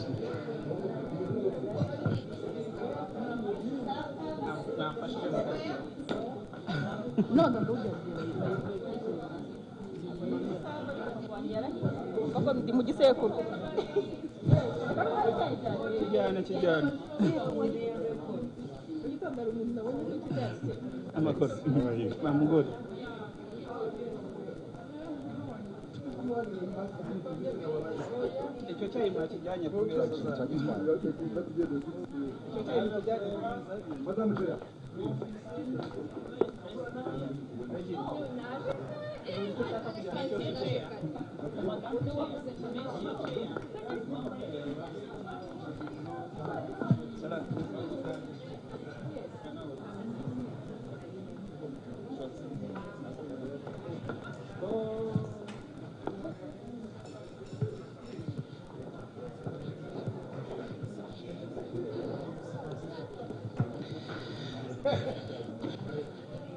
We are starting in a moment.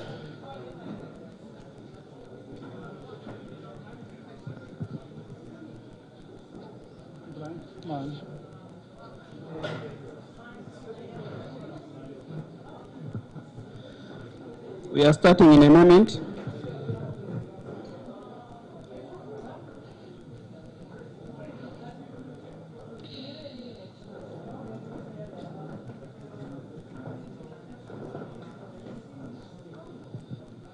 Take up your seats, please.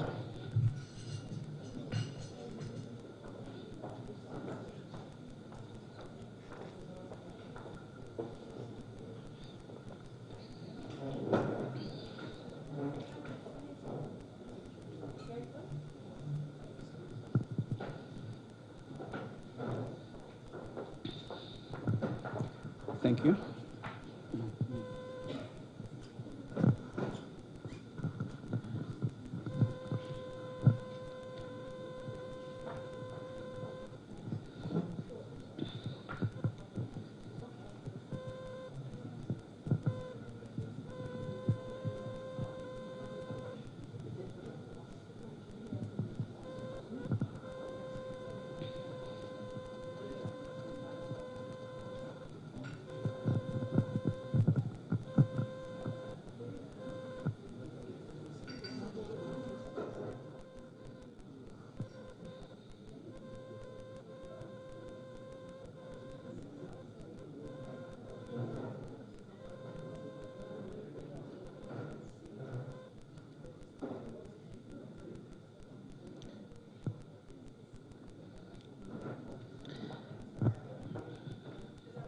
Thank you, everyone.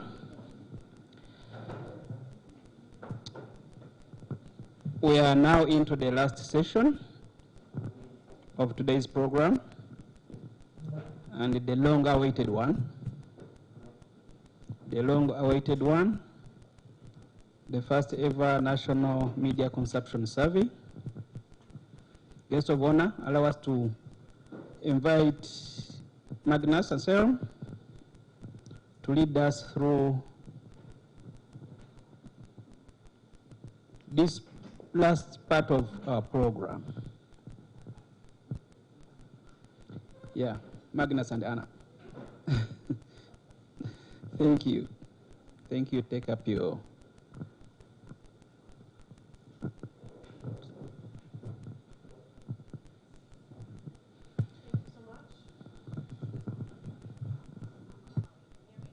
Oh, you can hear me. No, you can hear me. Good. So, ladies and gentlemen and distinguished guests, Maramutse, again. I think you can still say that, even though it's almost lunch, or it is lunch. No, you cannot? A year ago, as Anki mentioned this morning, many of you, were here at Lemigo Hotel for the stakeholder meetings. Magnus and I, we were in Sweden, and Anki and a few others, online to participate in the stakeholder meetings. And one of the main things that you expressed from the media sector... Yeah, it was on. Do you hear me? No, you don't. Okay, I'll use this one. Okay. Do I need to repeat, do you think? No. Okay. Well, one of the things that you requested very strongly, actually,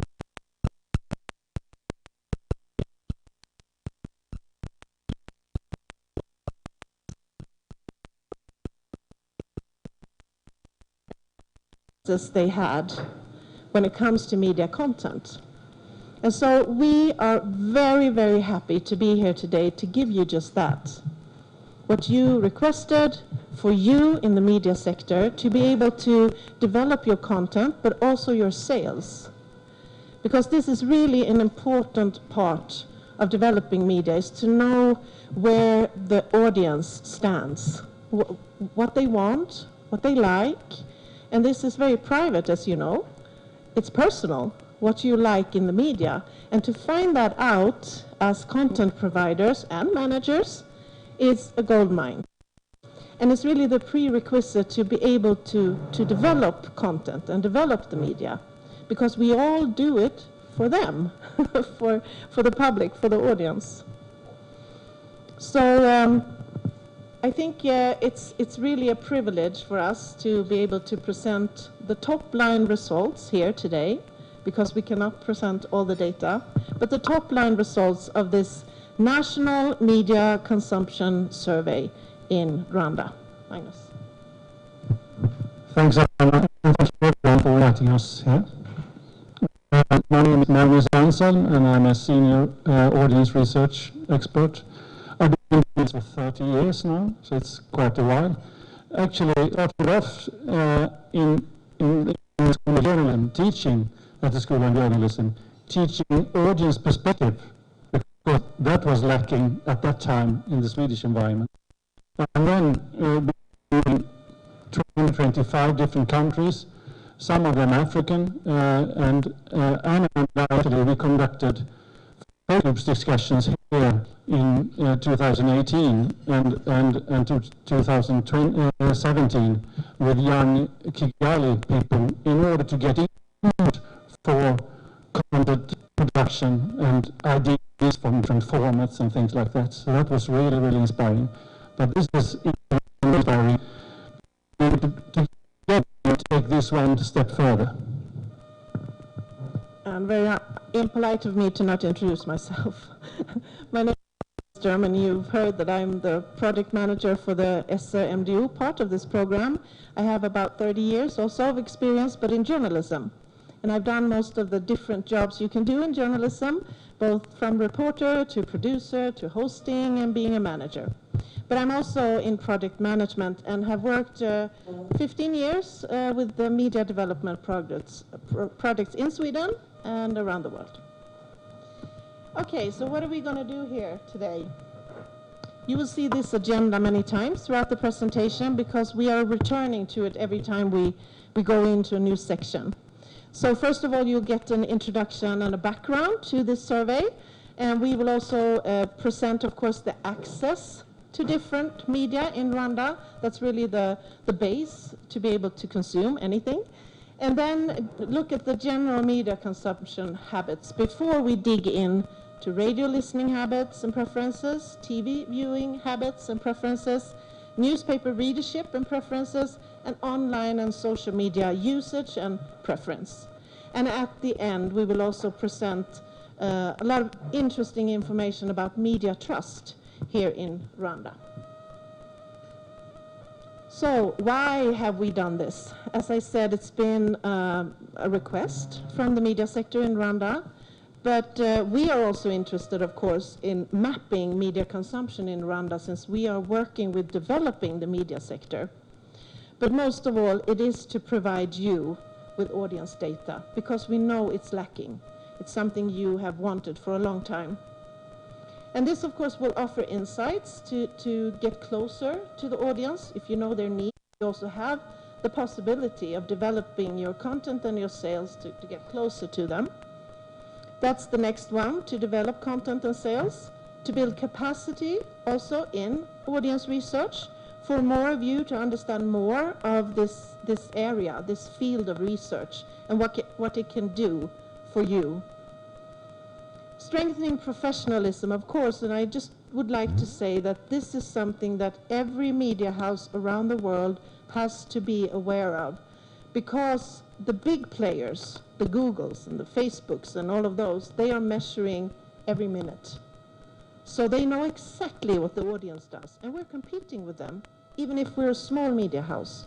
So this is to strengthen professionalism in this field. Contribute, of course, at the end, to strategic choices. When you have knowledge, you can be more strategic in your decisions. And of course, for the program, it's to establish baseline data. If we know today what the audience prefer and how they move in the media landscape, we can measure later the progress of the work we do, that you do in your media houses. And I would like to say also that in our program, we have a second audience research budgeted and planned. So we will do a follow-up.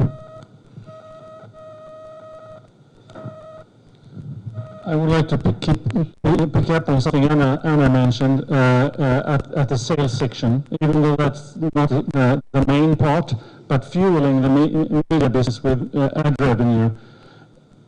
In that process, audience research and proving what audience you have got at different times in different media, that's key, because advertisers demand that. I've been in that part of the business too. But back to the agenda, some facts and figures. Like was said here, Alex said it in the beginning, and Anna too. This is the first audience survey of its kind. National, with a national coverage and a big sample in order to be able to break down. It's 2,741 actually interviewers, respondents, which makes it possible to slice it down in different target groups. That's really, really key here. And it is representative both and regional. So it's possible to analyze it in different that's kind of often the case that you analyze in the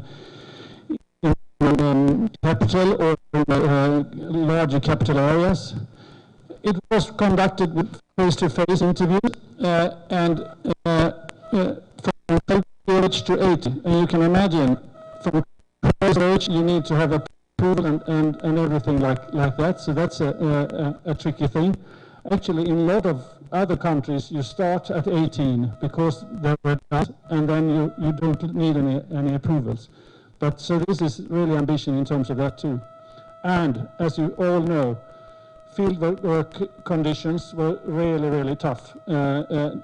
Conducting face-to-face interviews where interviewee meets a respondent live with a social distance, with face masks and so on during this summer. It was a real challenge, but it was very, very well done. I'll come back to that.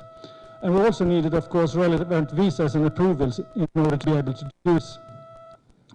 And it was Ethical Research Solutions that won this tender process, and we have Elias represented from them here, in a kind of a tough competition between 3 global research companies and 3 Rwandan research companies. Based on criteria, it was obvious that Ethical Research Solution was the best one. And also finding out afterwards, we saw that was really a good choice. And finally, it is according to SMR gold standards. It's an international standards that is used more or less over the world. I myself is a member of SMR, and it follows with data protection, special procedures when you collect data and all kinds of that. Data protection, so it's a big area. And then some about the facts and figures. Like I said, it's possible to divide it into different regions, and we have been doing that, but we've also been dividing it into rural and urban. And the obvious reason for that is that people living in urban areas might have other media consumption patterns than people living in rural areas. So that's the point. But this makes it possible to break it down. And as a researcher, I need to say also that it's been weighted in order to ensure the representativity. And it's been used, the national statistics, and it's weighted towards that in terms of gender, age, and region. So it is really, really by the book, to sum it up. And to help us in this work, and it was also decided in the stakeholder meetings a year ago, was that we cannot work alone with a research company. We need representatives from the media. That was something we really wanted, and the response was great from the stakeholder meetings. So the meetings ended up appointing a group, a working group that we've had the pleasure of collaborating with in the past year. We've had occasional online meetings, and this group has really helped us a lot. And they represent most of the media sector. It's Claudine from private TV, Bernadette from private radio, Kellen Kiringo, who is from public service media. Sorry, I said her last name and nobody else's. Mahoro and Nampata, sorry. Ildefons, Sina Bubarigari. We know each other so well, Ildefons, but I will never get that one. I practiced it once, actually. Sina Bubariraga. Sina Bubariraga. Yeah. From community radios. And then James, I don't think you're here today, from, oh, great, thank you. So this wonderful team has really helped us to anchor this in the business. And you will have lots of benefit from them, I think, if you want to dig into this more. It's been kind of capacity building. Berna mentioned that when we had coffee. I've learned a lot because we are not used to conducting audience research in this country. So that has also been one of the goals with the Audience Research Working Group. Thank you all. Okay, returning to this, you will recognize this. Like I said, we've gone through the introduction and background, and now we're going to look at access to different media. And it's obvious, but that is the prerequisite, the fundament to be able to consume anything, of course. If you don't have access, you can't consume. There is for sure, but it's always important to point that out too. The first picture here that I want to show is access to different media in rural areas compared to urban areas. And you got the percentage on the vertical axis, and then you got media types on the horizontal axis. The green ones are the population 12 plus, while the yellow ones are rural and the blue ones are urban. And looking at rural, you see that it's not a big difference. So 1% up or down is not that important when it comes to these patterns. But looking at TV, it's pretty obvious that TV access, having a TV at home or having access to neighbors' TV set, is much higher in the urban areas. 44% of the population is stating that they have that. Moving on to internet access, it's 37% then in urban areas, while it's only 9% in rural areas. It's still really clear pattern. And when it comes to newspapers, we're talking both print and online newspapers now. It's also a big difference, with 16% in urban areas and only 7% in rural areas. So this is something we need to keep in mind when we're serving an audience spread around the country. And then, obviously, age has, that too, I'll come back to age. The different regions are important here. And the difference in access to radio, having a radio receiver, is kind of small. The blue is the eastern region, the yellow one is Kigali, the northern one is green, and the southern one is black, and the red one is western. And not surprisingly, Kigali stands out here again.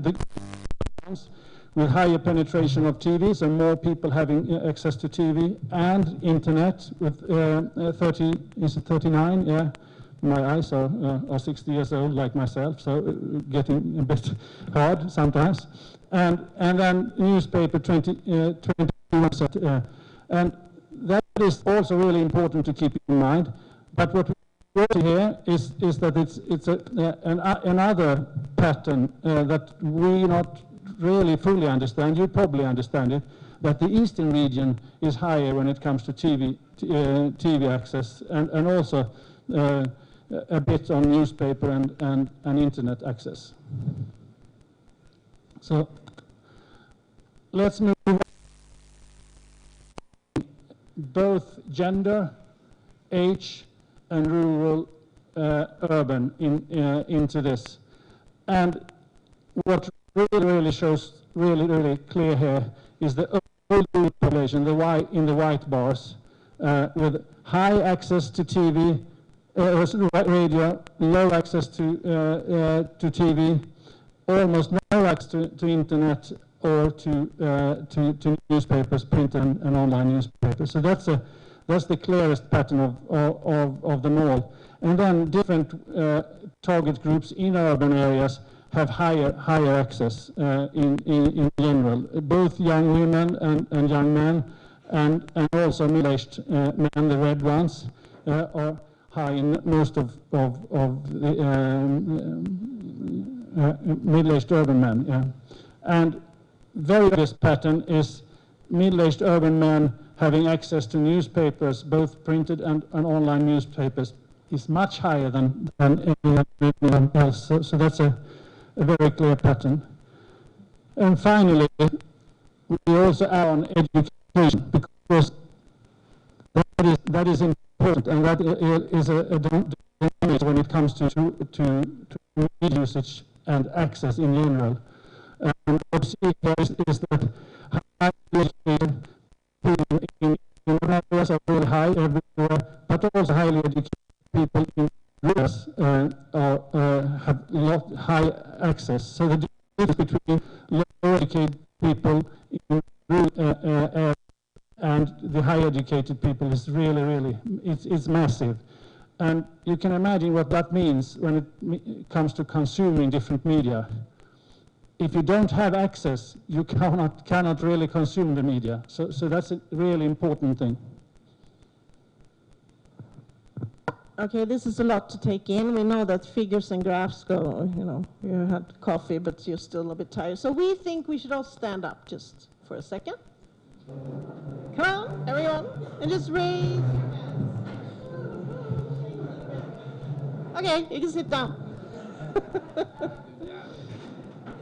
No, sorry, missed that one. So to summarize what Magnus has said and what we've talked about, radio access is very high everywhere in Rwanda. So congratulations to you who are on radio. However, this is potential to change, of course. If you have knowledge, you can always make a decision to change, because access to other media is more unequally divided. And when you know this, and we talked about being on different platforms and being multimedia journalists, you need to know about these things. And particularly if you are practicing journalism in a region, you can apply the data we have for that. Because this is yours, remember? Okay, general media consumptions habits. We're now moving into the general habits before we move into the different media kinds.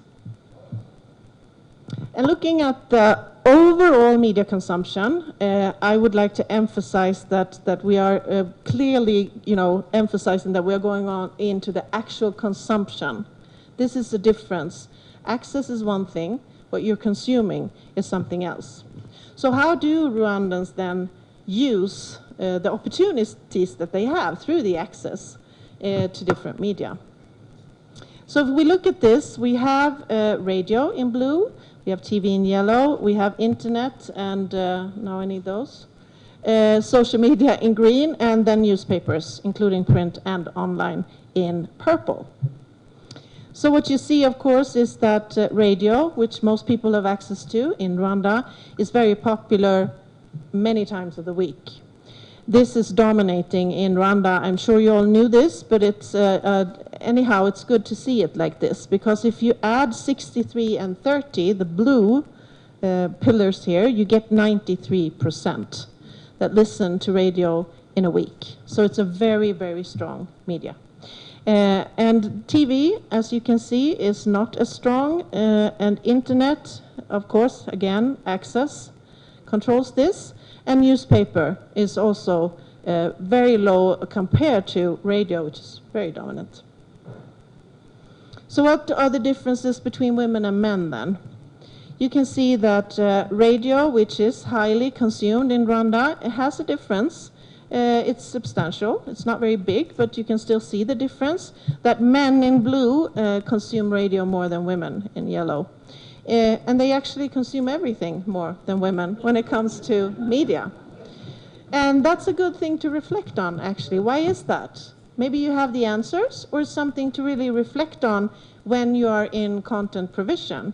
if you want to reach the women, you need to remember this image.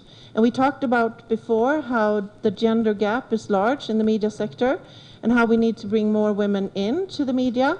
This is also something that might change if you bring more women into the media, because women tend to listen more to what women prefer in the media, and this could change. Everything is potential to change. Okay, let's then move on to age, because obviously it's a difference when it comes to consumption. And what you see here is the blue ones are the one under 18. The yellow ones are 18 to 24. The green ones are 25 to 34. The purple ones are 35 to 44. And the red ones are 45 plus. And looking at radio, even though we say that radio is consumed by a lot of people, a big part of the population, when we look at daily consumption here, namely listening at least 5 days a week, we see that it increases by age. However, it's still more than 50% of the youngsters under 18 listening to radio. So radio is still a very, very strong media, and you need to understand that in how you work multimedia, for example. Well, when we move on to TV, it's a bit the opposite, with 17% watching TV on a daily basis among the youngest one, and not a big difference in the other ages. And then internet. Not surprising to any of you, I think, the young adults, 18 to 24, are the most active, consuming most on a daily basis, but also most time, actually, time consuming. And then newspaper and including print and online newspapers. It's not a big difference, but it's more among 25 to 34. So that's also a pattern that we will come back to. And then I want to return to some of the segments of the population that we were looking at before, also when it comes to daily consumption. Before it was access, now it's daily consumption. And I would like to start with the older rule again, because it's less than 1% of them using internet or reading a newspaper on a daily basis. They might do it on a weekly basis, but this is on a daily basis. It's 4% watching TV, and it's 64% listening to radio. So that stands out a whole lot. But also young urban women, for example, talking about connecting with women, and you have a very young population also. They're really high when it comes to TV, not as high at radio. Still higher than TV, but relatively low on radio, but really high on TV. And then moving on to urban young men, the green ones, internet is relatively higher. And that's also the case for the middle-aged urban men. And middle-aged now here, talking about that, it's 25 to 44. So it's not really middle-aged in a European context, more of a context, African context with the really young population. And then finally, newspaper, it's very, very clear also that middle-aged urban men are using newspapers much more than other people. So it's kind of a clear pattern. We can dig deeper into this, of course, but it's the pattern we want to communicate here. And then we put on also education. And what stands out here, yes, it is, again, the difference between the highly educated and people with lower education. Urban and rural areas, it's important, but still the big difference is when it comes to education. And highly educated urban people, the yellow one stands out, but also highly educated rural people. And when it comes to radio, they are the ones listening most of all. So that's a really interesting pattern. Sorry. No.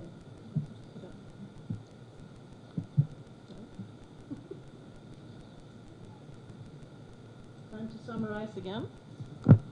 Radio reaches all Rwandans. TV is more of an urban media, while internet and newspapers are used mostly by people with higher education. So that's a takeaway from this presentation, and it moves through, actually through the whole survey or the results. Time again, okay, some exercise. We're not going to fall asleep here, so we're going to go, what are we going to do this time? Stand on our hands? No, we can just go, what are we going to do?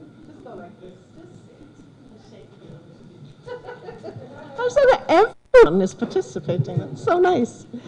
Okay, moving to the, thank you Aldo. Moving to the radio listening then, the largest media in Rwanda. This is really important to look at for all the media, but especially when it's so large and you have the ability here through this survey to look at it on a regional basis as well. We're not going to do everything today, but we are going to look at this. Most Rwandans have access to radio, we've heard that already, and they have it in many different places, as you can see on this chart. And this, of course, makes it possible for people to listen a lot, because they can access radio in many places, much more than other media. So most people listen at home, might not be surprising, 85% out of the people with access, just to emphasize that. On mobile radio, including cell phones, we have 54%. In someone else's home, people also listen to 26%. And on a bus or in taxi, in a public place, or at work and in a car. And the last one there, only 1% in a car. That's unusual, because usually people listen a lot in the car. But maybe that also has to do with the possibility of accessing a car, of course.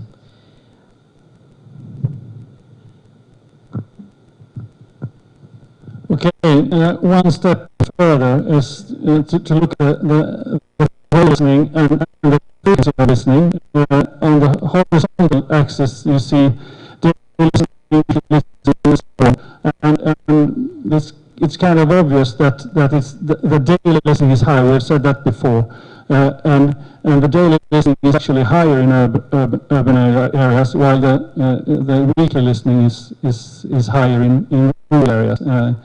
So that's a clear conclusion. Looking at the ages again, the green ones are the youngest ones. No, it's not your ages. Sorry. It's regions. The green one, it's the total population. The yellow one is eastern. The blue is Kigali. The purple one is northern. The red one is southern, and the white one is western. The differences are not that big, but it seems the frequency of listening, the number of days listening, is lower in the western area than in the rest of the country. Yeah. We don't know what that, why it is like that. I was thinking about Ile-de-France, who has a radio station in that area still, right? So you can think about that. We're not going to take questions now. We're going to do that afterwards. But it's a question to you. Why is that? This is a radio day, is what we call it. We have a TV day and a social media day and a newspaper day as well. But this is really interesting to look at how people consume radio throughout the day. If you look on weekdays in blue and weekends in yellow, you can see a clear pattern that you are moving from like a, what do you call it? A morning peak. Yeah, peak is what you call it. A morning peak, which is universal, I think. In most countries where people listen a lot to the radio, you turn on the radio in the morning. And you see this very clearly here in Rwanda. It's high over the day, especially on weekends, but it also has a peak around noon, and then a large peak at night. And this also is significant for a country that has a lot of radio listenership, because if you're stronger in TV in a country, you usually see that TV viewing goes up in the evening, but here people listen to the radio in the evening.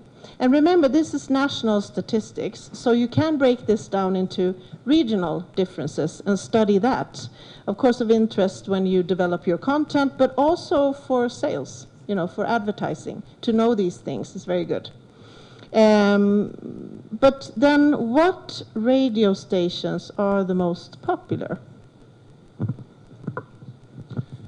We compiled more than 38 radio stations, but we don't have time now to go through all that. We will do that on a specific workshop tomorrow.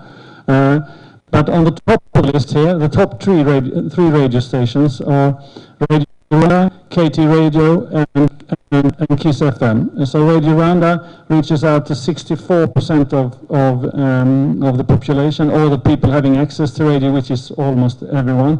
It means that people that listen to other radio stations, they also listen to Radio Rwanda. They combine Radio Rwanda with other radio stations relating to different needs and so on, and preferences. So that's something that we want to dig a bit deep into.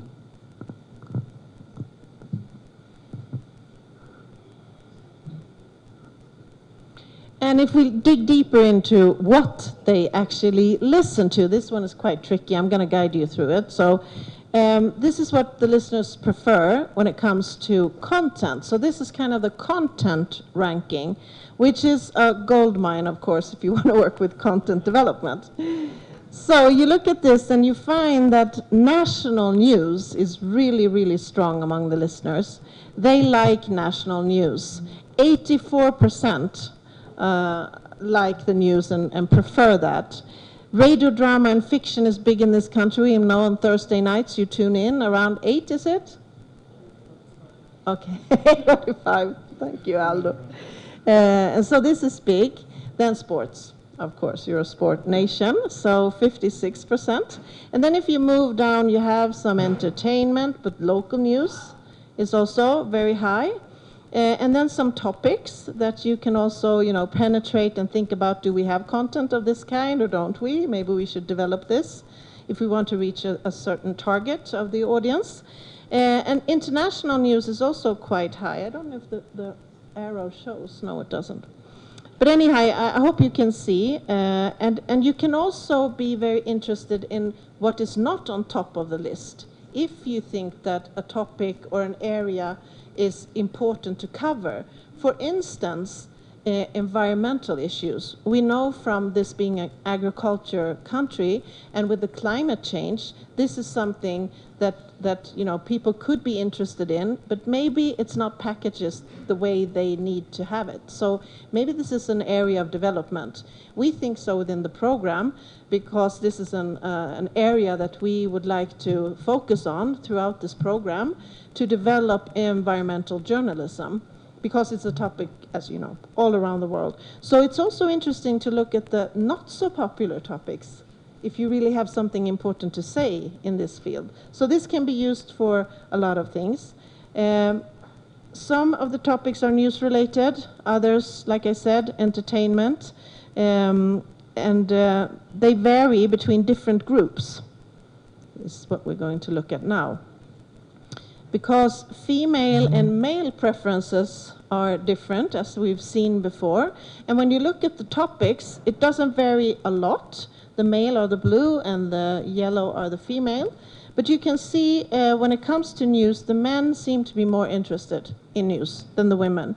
And maybe this is something to think about, talking again about gender. If you want to reach the women with your news content, you might have to look into what kind of news they are interested in, and also who is producing the news to enhance the interest of the audience. So both genders prioritize news. I think that's something to bring with you. And here we see that the topics in news vary a bit, what the women and the men prefer most when they do listen to the radio. And the differences switch somewhere in between on this chart, as you might see. On the top ones, the females are more interested in those topics, and then in the middle, the men tend to be more interested. So 2 stick out for the women and 2 for the men. I think we could see here about health and medicine. The women are more interested.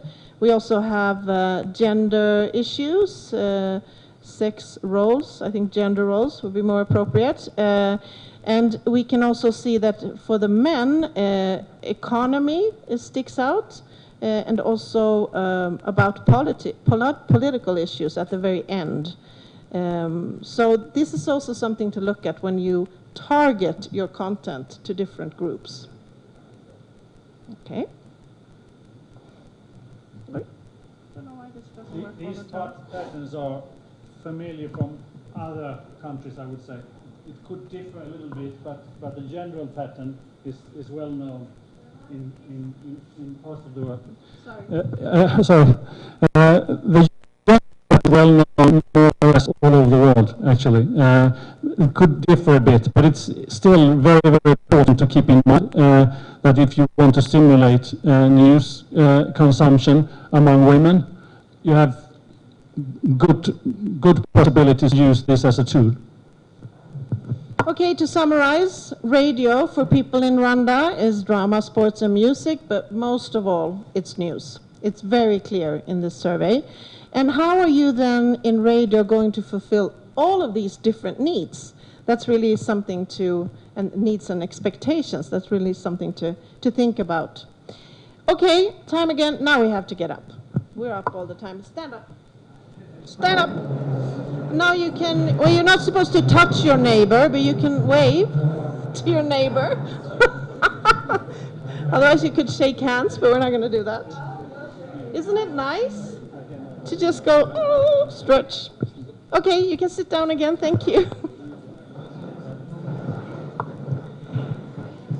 Moving into TV viewing habits. We can continue by saying that the fact is that many people do not have access to TV, just to remind you of that, in their homes. So it affects, of course, their ability to watch TV on a daily basis. And as you see here, most people who watch TV do it in somebody else's home. And some people do it in their own home, 12%, in a public place. Many Rwandans go to a bar or a cafe to watch TV.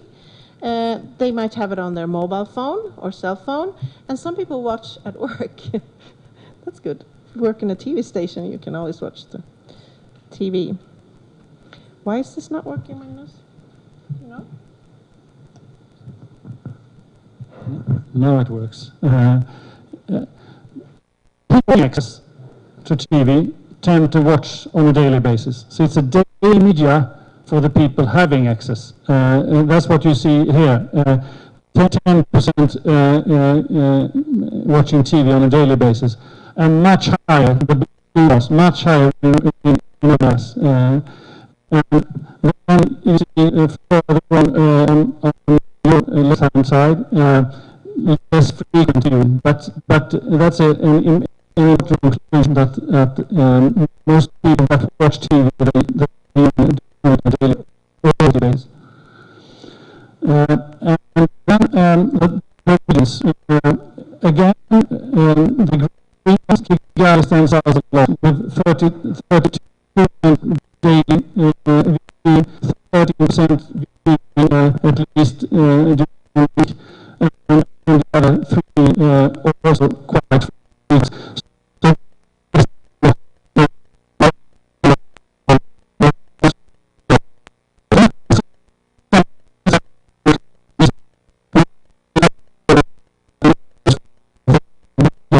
Usage of TV more frequent.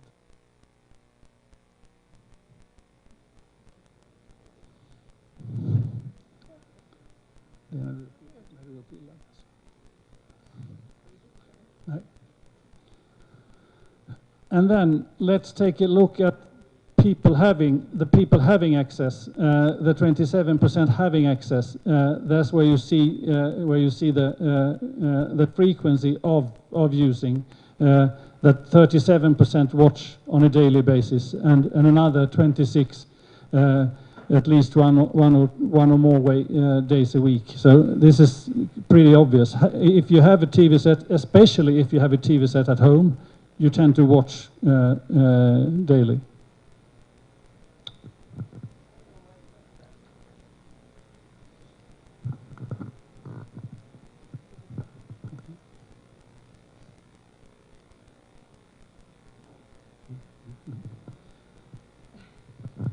Okay, a TV day then. Returning to the pattern over the days, on weekdays and on weekends. And here you see a totally different pattern than from radio.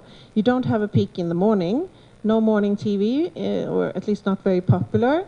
But you see that it increases over the day, and then you have this peak in the evening, which is common for most TV viewers. You know, that's when you come home and relax and maybe watch the news, or you're entertained in somehow. So this is quite typical. But you also see that the viewership is higher on weekdays. If you see the difference between the blue and the yellow here.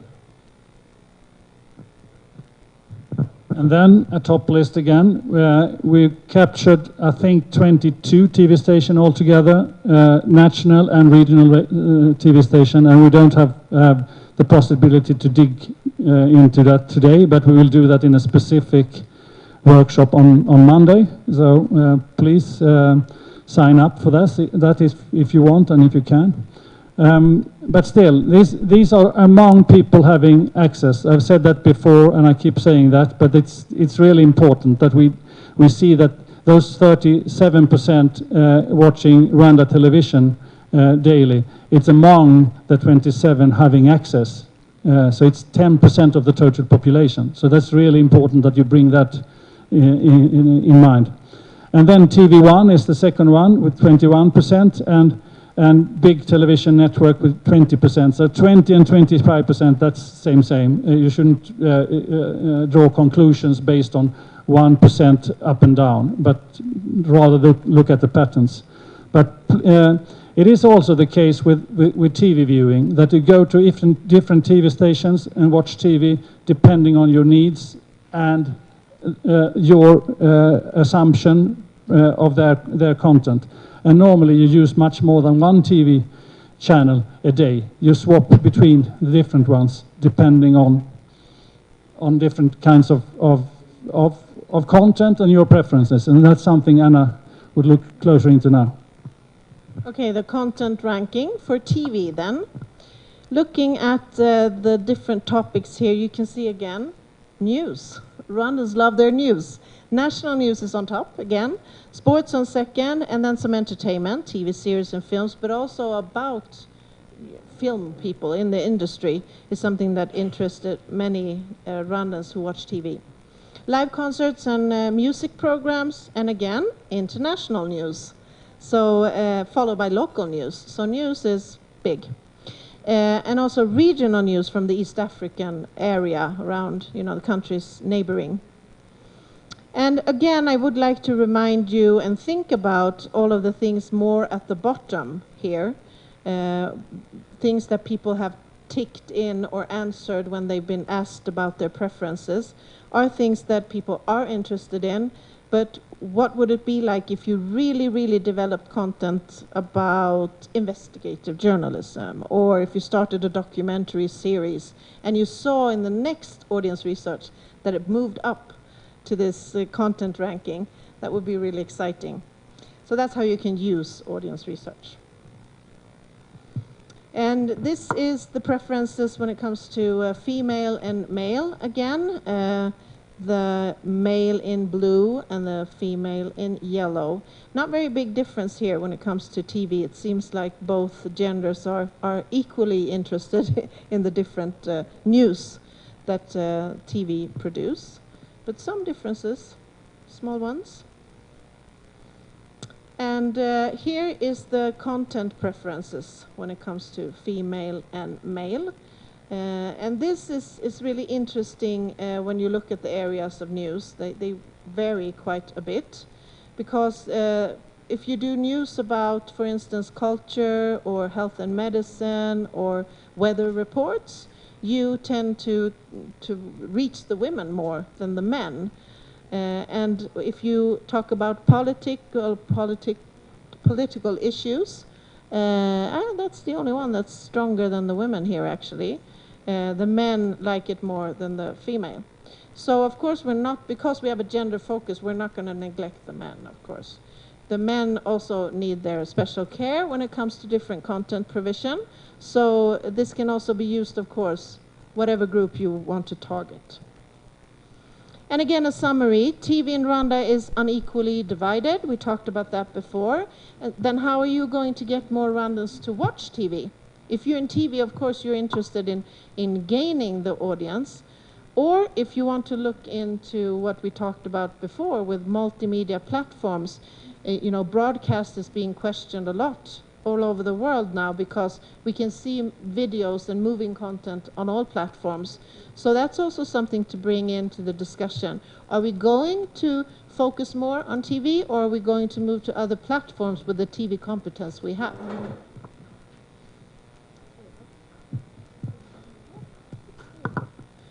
Okay, so now we're moving into newspaper readership and preferences.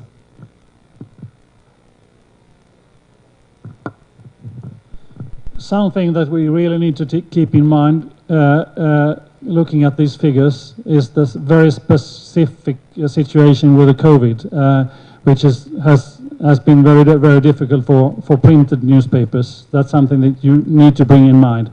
But the access is low, and it's different in different target groups. You've seen that, before. Highly educated in urban areas tend to read newspapers both in print and in online. But also, when you look at the access of a newspaper, it's mainly online, and that might have been different before the COVID. But it's a big difference between online and printed newspapers. It doesn't matter if you read it at friends and neighbors, or a library, or anywhere else, or even if you buy a single copy, which has been a challenge, of course, during this time. Then, looking at the habits, it tend not to be a daily media. It tend to be more of a weekly media, where people read on a weekly basis. That's what you see here on the second bar here. But we need to keep in mind that those figures are among the people having access to a newspaper, print or online. The newspaper day. You see the pattern in this presentation? So even here we can see a small rise in the interest or the readership when it comes to newspapers. So it's more common to read the newspaper towards the evening than in the morning. And in many other countries, it's the opposite. You catch your morning paper and read it, and then you don't return to it until the next day when you get a new copy. But here it's a different pattern. Here people read the newspaper around noon or in the evening. But it's quite low all throughout the day when it comes to newspaper readership. And also the comparison that Anna made here, we need to also keep in mind that in some countries you have a subscribed newspaper in your post box, in your mailbox in the morning. That's a big difference from going out to buy one, and so on. But of course, online is available all the time. 3 list of newspapers, news sites in Rwanda, and this is actually the first ranking where Arabia is not on the top of the list. It's ighe.com. I think I pronounced it okay. And on the second position is injarwanda.com. The first one with 33%, and the second one with 21%, and then it's rba.co.uk, co.rw with 19%. But again, keep in mind, this is among people having access to newspapers. So it means that we're talking about some percent.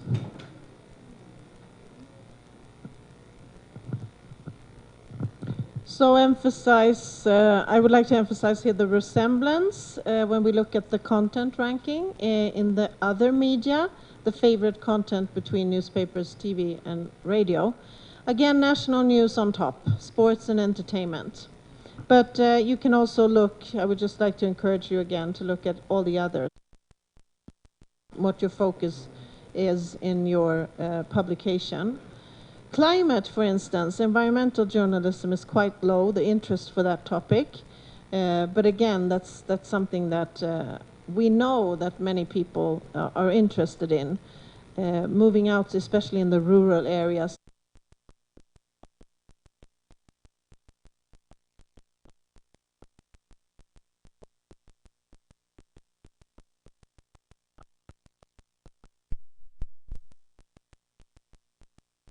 So comparing male and female when it comes.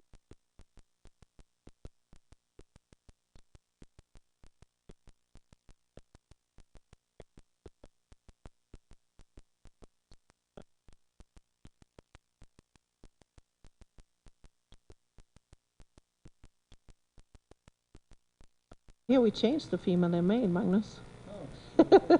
just to see if you're awake, yeah. Female in blue here, not so conventional.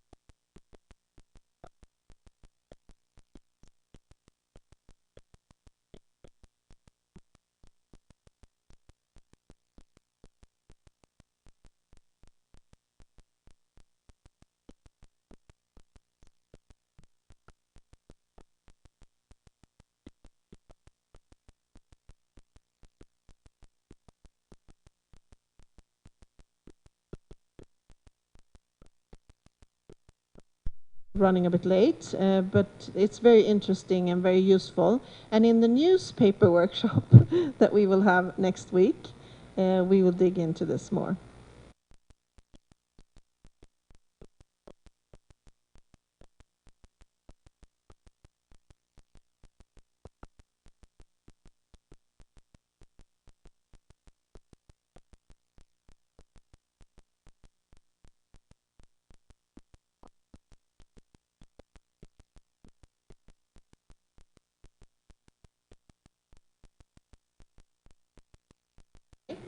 You're gonna go like this.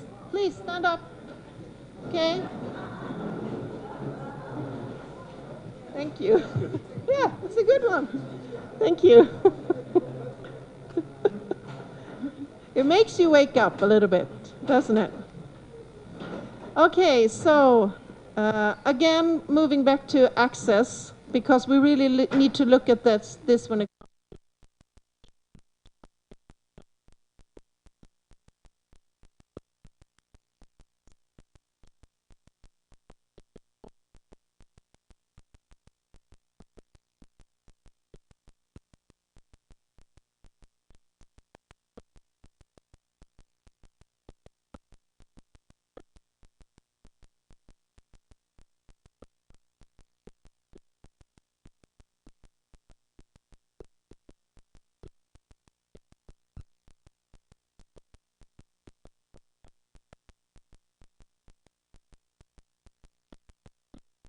habits, Magnus? Yeah.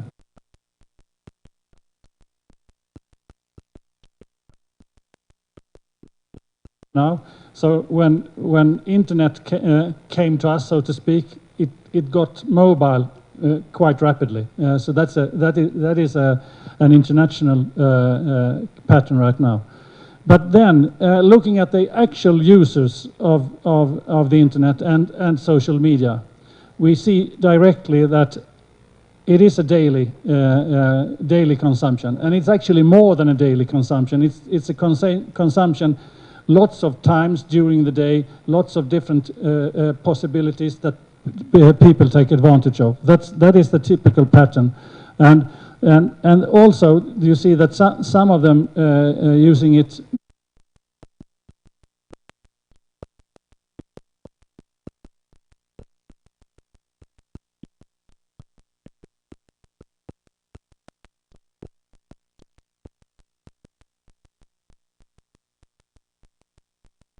And then move to Media Day. And what you touched upon, you can see here also, is that the interest is larger throughout the day. Bigger on weekends, earlier in the day, but on weekends, yeah, and on weekdays, it's higher in the evening. So a bit of a peak there around lunch, and then mostly in the evening. And this is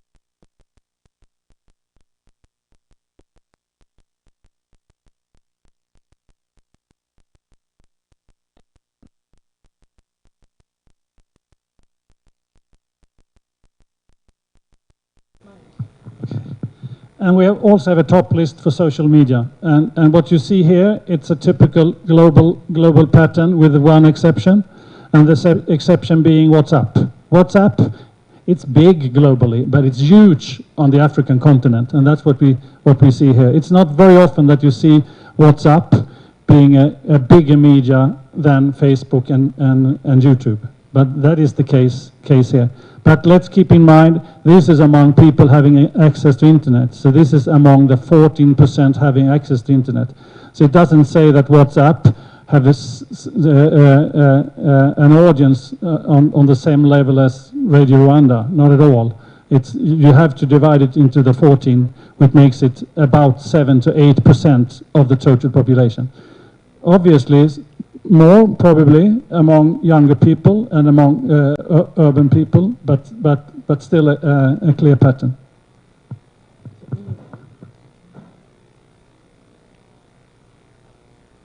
Social media news preferences, looking at the news, since this is the focus of our program, to develop the news. And I would like to make a small comment on that, actually, because I got a question during coffee. Why do you focus only on news? Well, the reason is that what Anki said before is we can't cover everything. And starting with the news, when it comes to building capacity,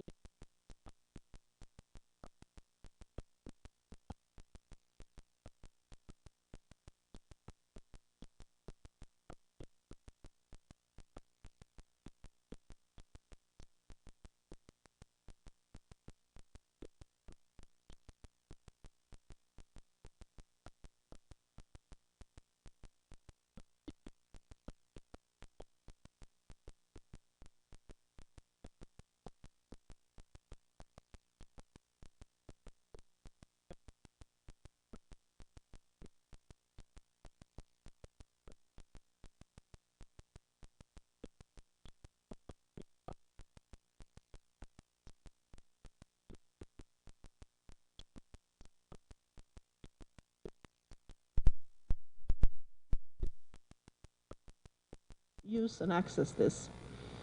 And we find larger differences between women and men here when we take a look at, for instance, health, medicine, culture, gender issues, social issues, and agriculture. You find them down the list there. And this is also, very, very useful when you want to develop content. So summarizing, multifunctional usage is widely spread in Rwanda, and use is an important part of people.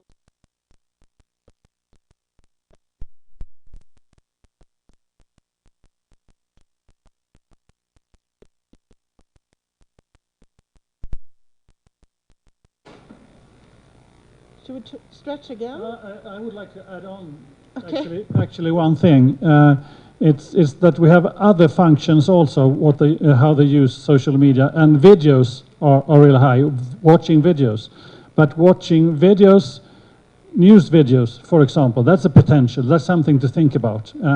And that's something we will dig into on the special workshops, and the radio workshop will dig into music, so we don't leave music out. So it's, even if we focus on news, we don't leave the other content out, because that wouldn't be an audience perspective. Thank you. It's just that we can't cover everything in this presentation, even if we wanted to, but Anki said no. Okay, we are getting towards the end. And do you need another stretcher? Do you want to dance? No, they don't want to. Okay, they want lunch. Okay, then we'll move over to media trust. We always listen to the audience, right? Trust the lunch. Yeah. Okay. Trust. What is trust then in media? I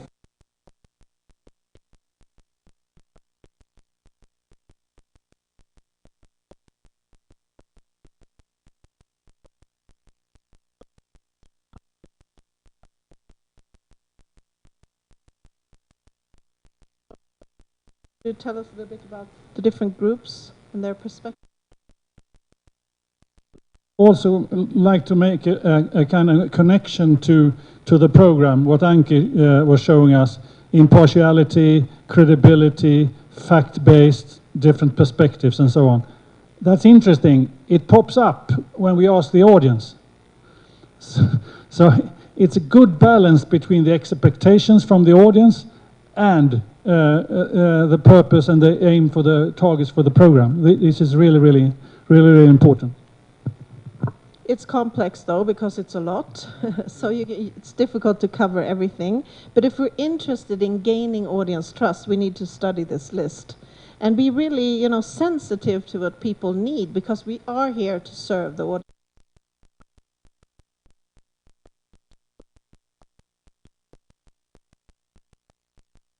So there are many demands and expectations, which you can see on this list. These topics were listed, pre-listed, that is, so people could tick what they thought were important. Otherwise, it would have been even more interesting if people would choose, news that cover all parts of Rwanda, news that is impartial, news that is objective and true, and when ordinary people are interviewed. That's what people like a lot. Bring us into the news. Yeah, bring us into the news. 71%. Relevance of the news or in the news when experts are interviewed. That's something that brings clearance, obviously.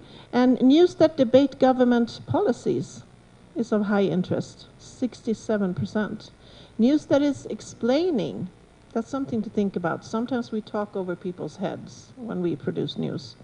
Neutral reporters and presenters, the very basics of our program. News that is based on facts, background information and facts, news that cover men's views, and then it moves into those different views of children, women, teenagers. Yeah, we can go down the list. We're not going to emphasize everything, but this is really interesting, I think. So the list is...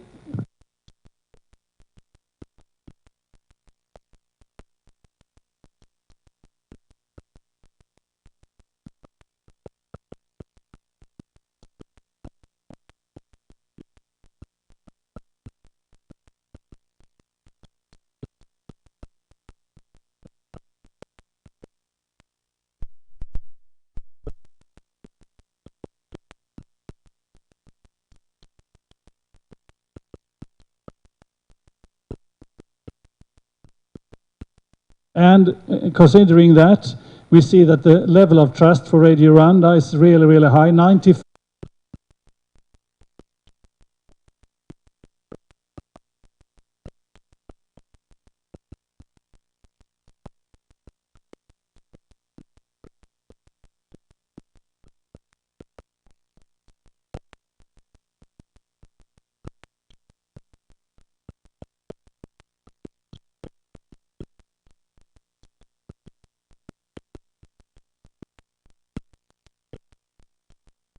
List when we were looking at listening, Radio Maria were not at the top 3. They're quite high, but they're not at the top three. But when it comes to trust, they're on the 2nd position. So that's something to reflect on. And then moving on to the TV channels, Rwanda Television is on the top with 93% that trust. TV1 second with 75. And Big Television Network third with 72%. And remember, trust is among people listening or watching. of course, we can ask them about trust when they're not consuming, but it's not really relevant. You have to ask people consuming that specific media. And we will also work more with this, of course, in the workshops. But finally, trusted websites. And this is actually the first trust list where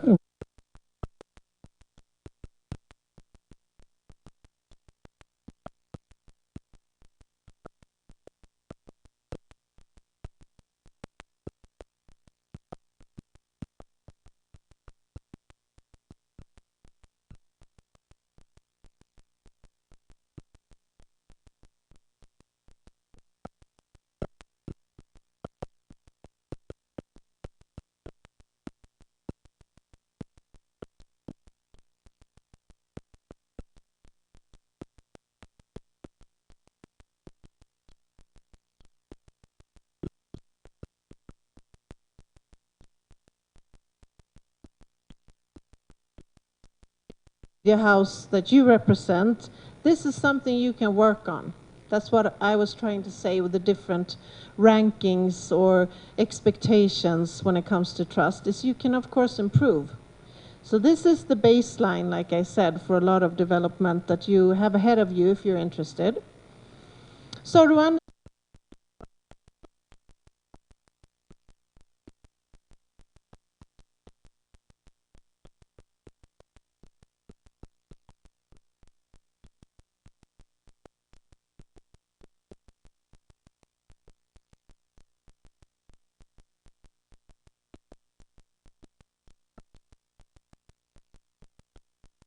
open to questions, we will try to answer, but I would like, or we would like to just inform you.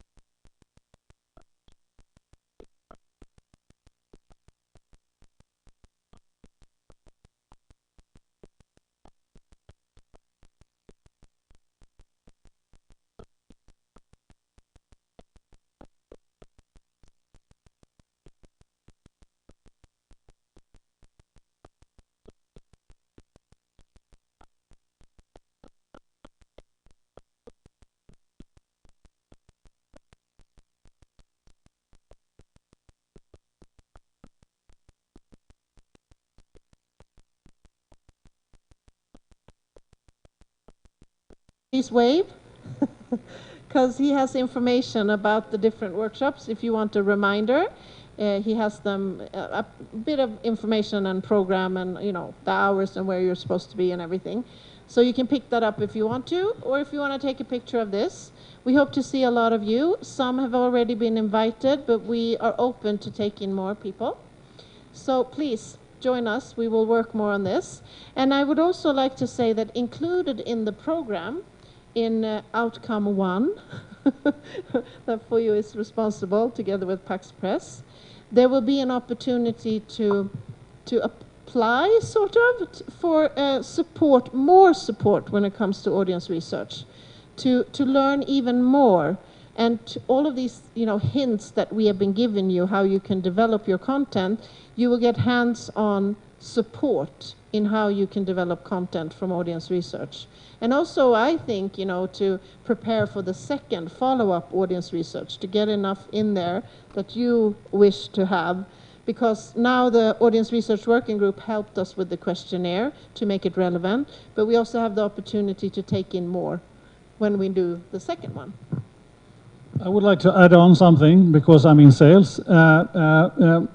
On these workshops, we will be able to slice it into more different target groups. In the beginning, you saw us using different target groups, but then looking at content preferences, it was only men and women, which was good in itself, but also looking at age, for example, maybe education, and so on. So make it even more deeper in terms of insights.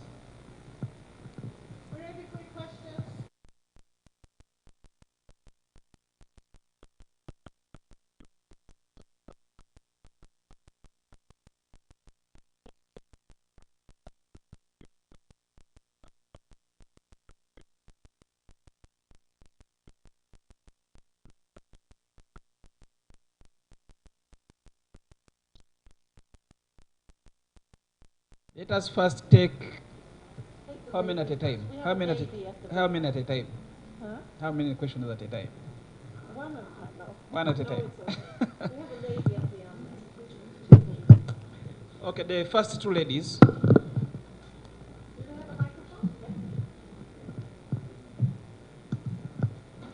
Thank you very much for a great presentation, an informative one.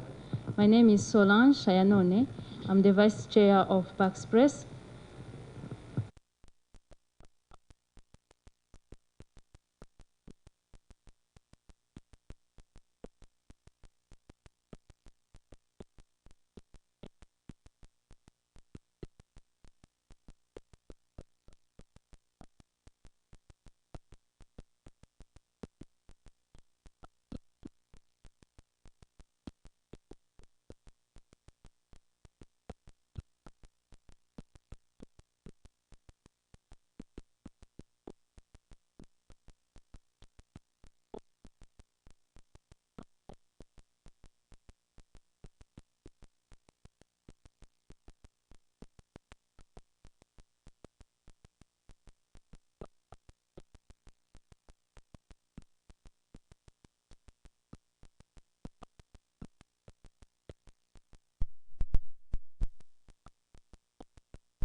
Preferred most by both, so that maybe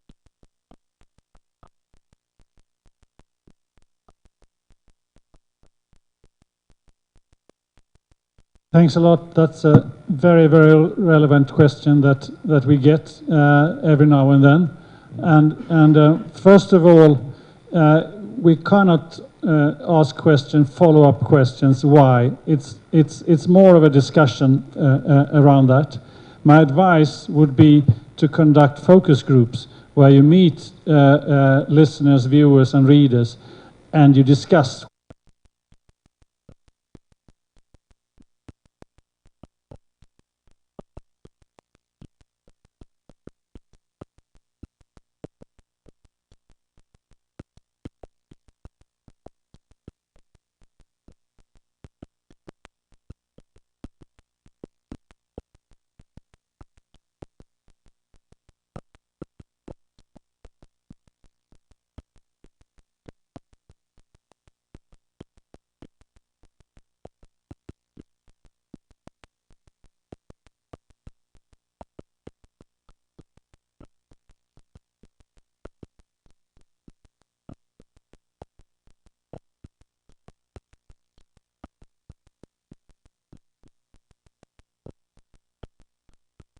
That's my advice, to go take that step further. And of course, we can support you in doing that.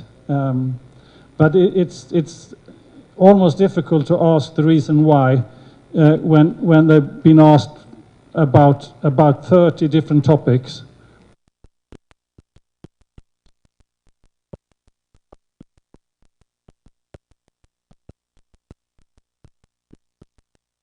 Follow-up questions. It's very interesting and very relevant. I totally agree. Dr. Juko? Yes, please. I have two questions that are related to the methodology, two technical, just related.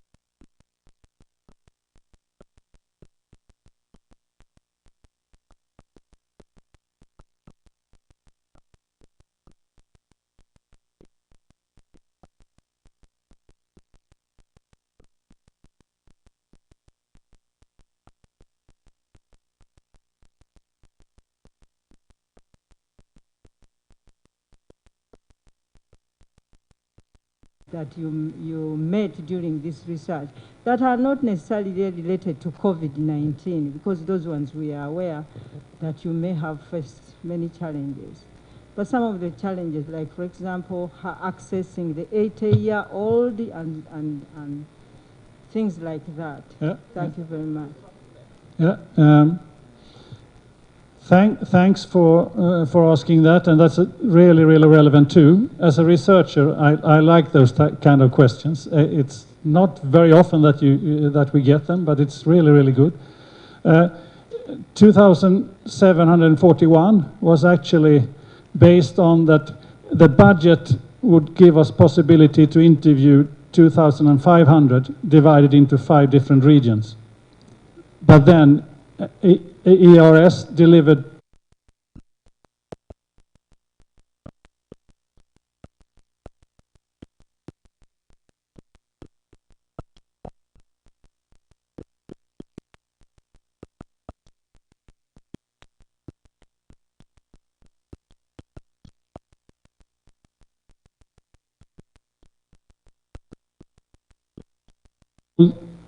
all age groups, and all age groups, different gender, young men and young women, for example, and so on. So that is based on what you want to analyze in the end of the day. So you need to think it kind of backwards. You need to start, okay, what are you going to do with the data? And that kind of puts the demands up. So that's the reason.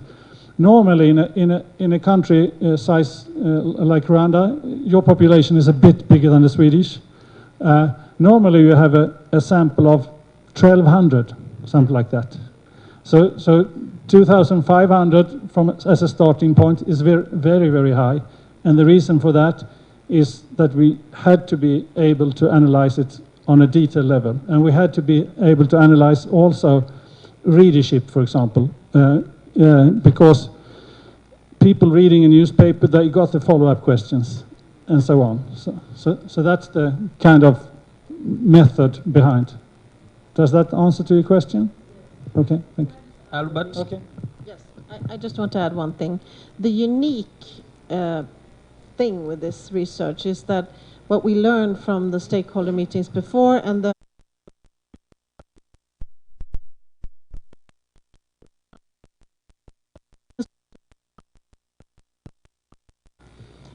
and mostly it's been done in Kigali, like Magnus said before, or central urban areas around the country. So that was also very important for us to have this as a relevant baseline for the program, was to bring in at least 500 interviews from the 5 different regions. So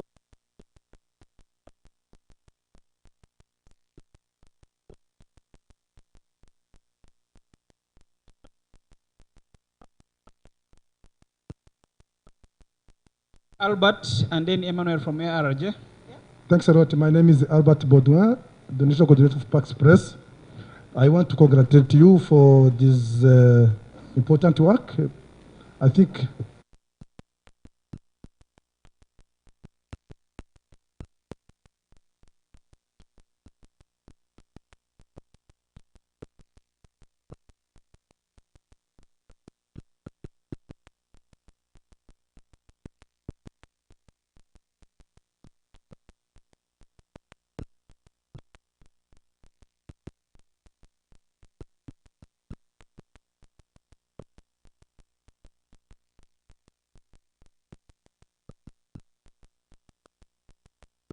for sustainability, financial sustainability, for attract more investors in the media sector in Rwanda, we need to have, how can I say, the wish, which content audience would love to have in media.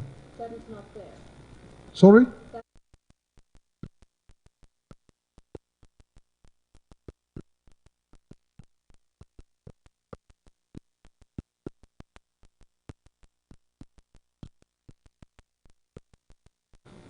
Thank you, Albert. That is a really, really good point. From my experience, you need to have in-depth interviews to get that.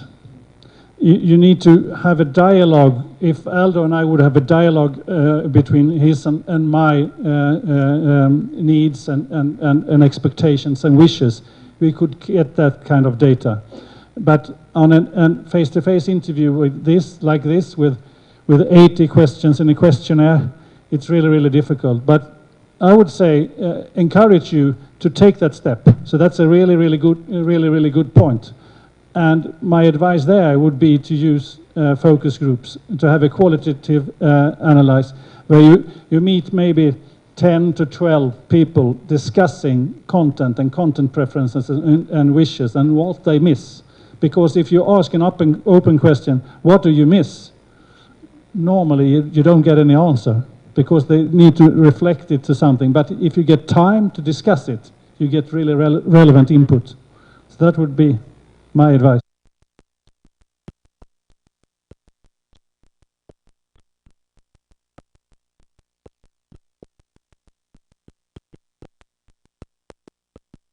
Site to discuss with them in order to bring that into content development. So that's would be my advice. Thank you. Emmanuel? Thank you very much for this time you give to me. I have first of all, I commend this team on the job.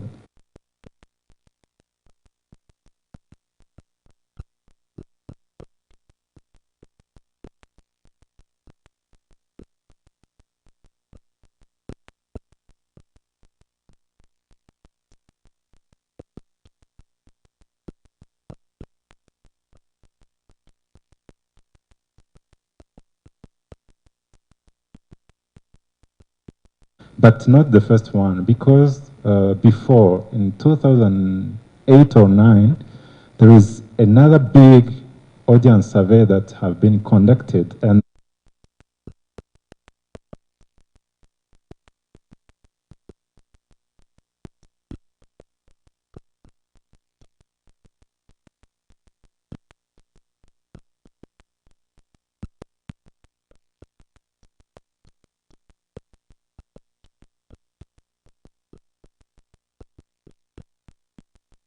through Media High Council, it was really a very good job done.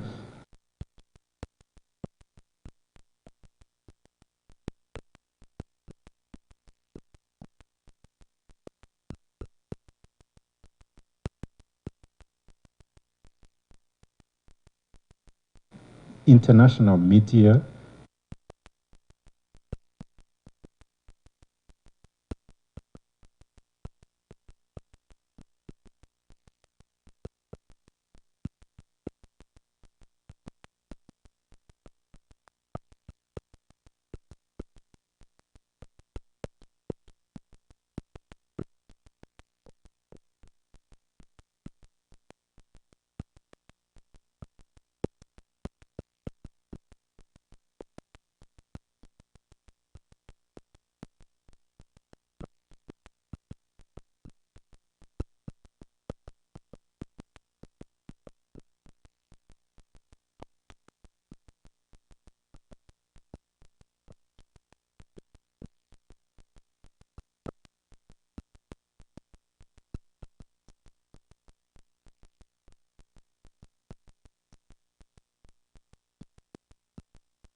Working closer with the media.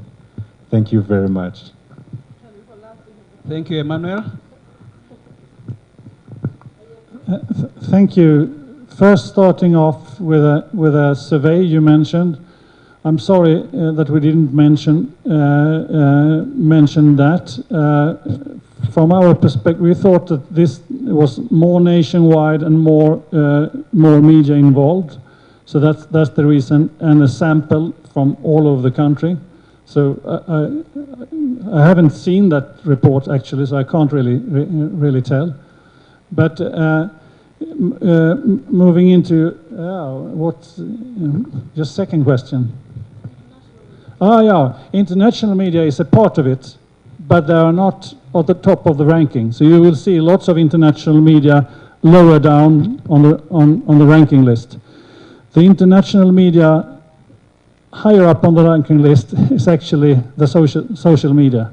So among the other international media, radio stations, TV, and website and so on, they're lower on the ranking list, but they're in the data. So we will absolutely come back to that.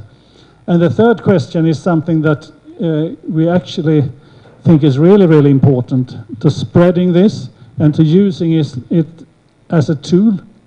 There are lots of different tools, of course, but one tool for media development and sales development, because that's a way to get a positive circle or a positive movement up, bringing new revenues in, fueling the industry with new revenue in order to develop further. So that is actually a key also. It will be shared with everyone. Like I said when we started, this is for you guys. This is for the media sector in Rwanda. And it will be open and accessible to everyone. It's not something that you will have to pay for. It's as part of the development of Rwandan media. So definitely it will be spread.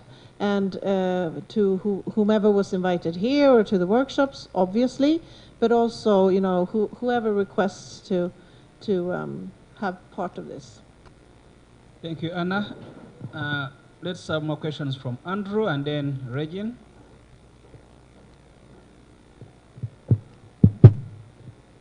Thank you. I'm Francine again.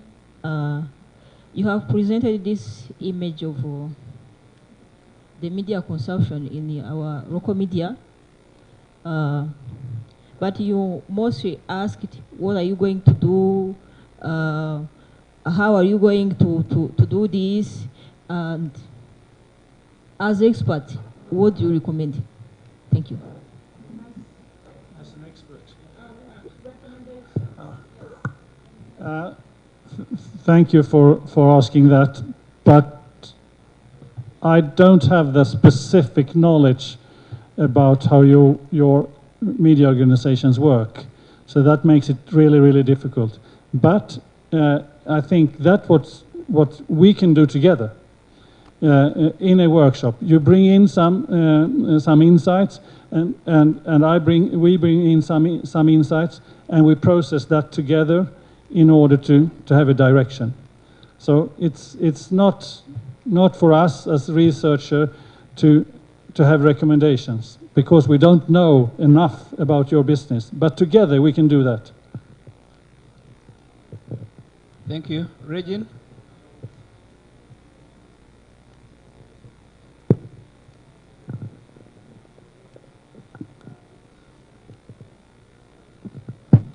Thank you. My name is Regina Akarikumutima. I am the Executive Director of WMP, Women in Media Platform. I would like to talk about first to link the reason why journalists are not interested in writing. I think that we can link it with the data that we have seen.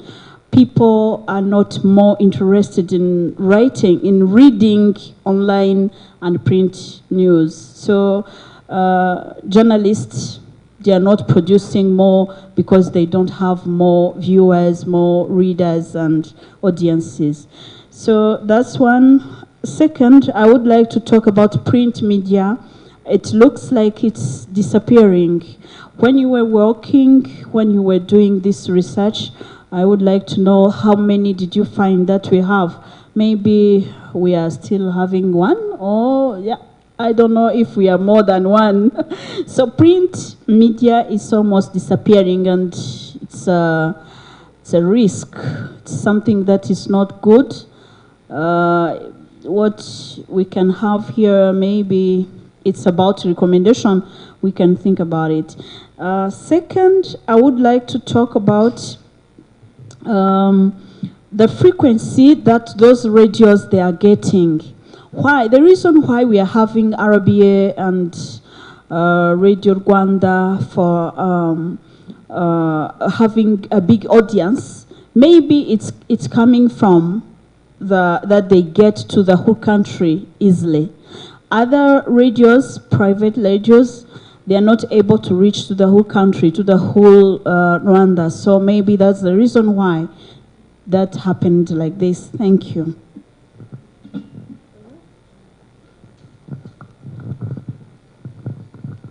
Thank you for bringing this up. The writing question, I would actually say that if we look wider, it's also reading online, and that is what's happening all over the world. So it's not that it's less reading of print newspaper, but it's an increasing reading of online papers. However, then you combine it quite often with audio and with video. So that's the multimedia thing also. So I still think it's really important with the writing. And to your second question, Regina, that is very true. That some radio stations, they have a transmission coverage that is much higher. And what we then can do is to slice it into different regions. To compare a local radio station with a national radio station is not fair if you only do that. But you start doing that, and then you take the next step. But you're absolutely right.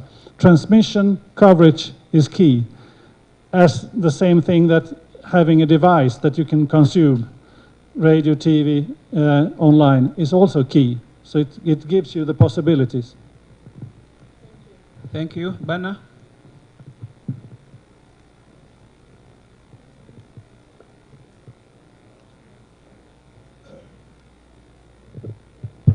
Thank you.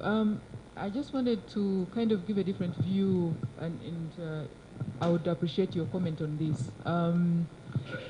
Reach is one thing. Yes, it is, I think, tempting to look at RBA and think that they have an audience just because they have the reach. But if you actually look at RBA content, they do actually invest in content.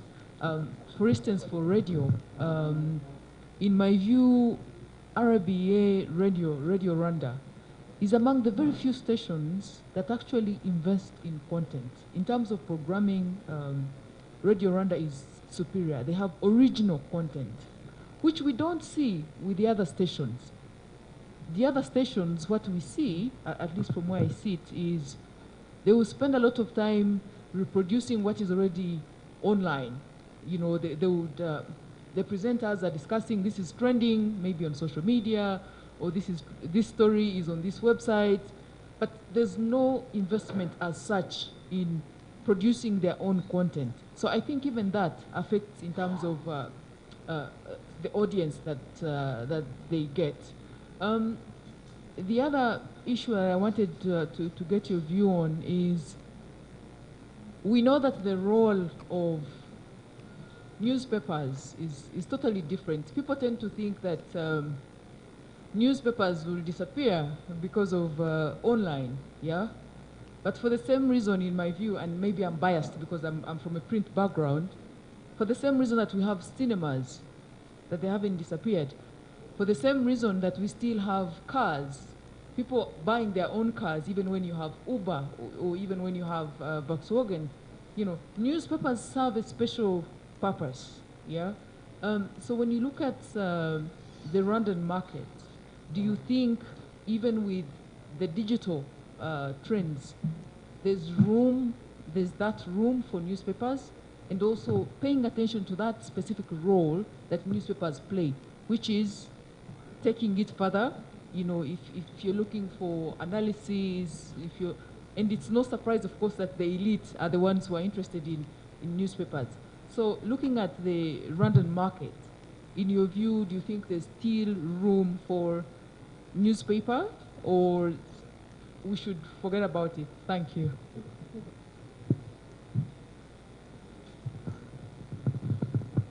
First of all, of course, content is really, really important. And I didn't mean to say that it's not content that makes people listen or watch, choose a specific media. But the transmission coverage makes it even impossible to listen to some other things. So that is a good point. I don't think print media would disappear anywhere. From a research perspective, I haven't seen it in any market anywhere in the world. So I don't think that, but it's getting more and more of a niche media. And especially considering also the price tag and so on. I'm sure that they live side by side, and it's the same with weeklies. For example, magazines in Europe, they still have a good life, for example, and also niche titles, especially financial titles, for example, the Financial Times and so on. Of course, they have lots of readership online, but they still have readership in print version. So. But I think it's all about knowing who you want to target, knowing your audience, no matter how small or specific it is, and focus on that and continuously measure what you do in order to measure your progress. Because if you just think that I am a newspaper, I'm going to stay here, and you don't listen to your audience, you're in trouble anyhow. So that's why we want to introduce this to you, because it's a tool for media development. And it's exciting. Thank you, Anna. Thank you, Magnus. Any burning observation and question? Only one? There is one. Kindly pass on the mic to Festus.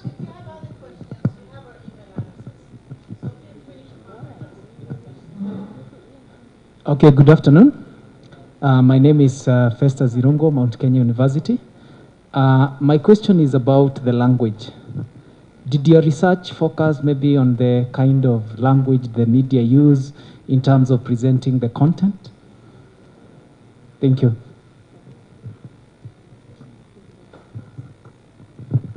No, we didn't do that. We couldn't do that. We didn't have the capacity to ask follow-up questions like that. It was a mix between Kinyarwanda language, English language, and some French, but we didn't focus on it in the media.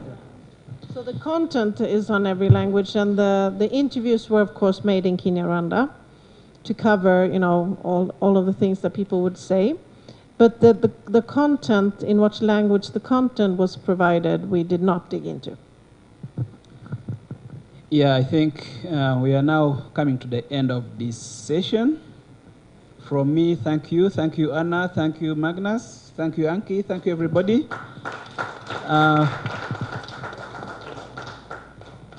I would like to request the guest of honor at this point to give us his closing remarks and also declare this session closed. Thank you. You're welcome.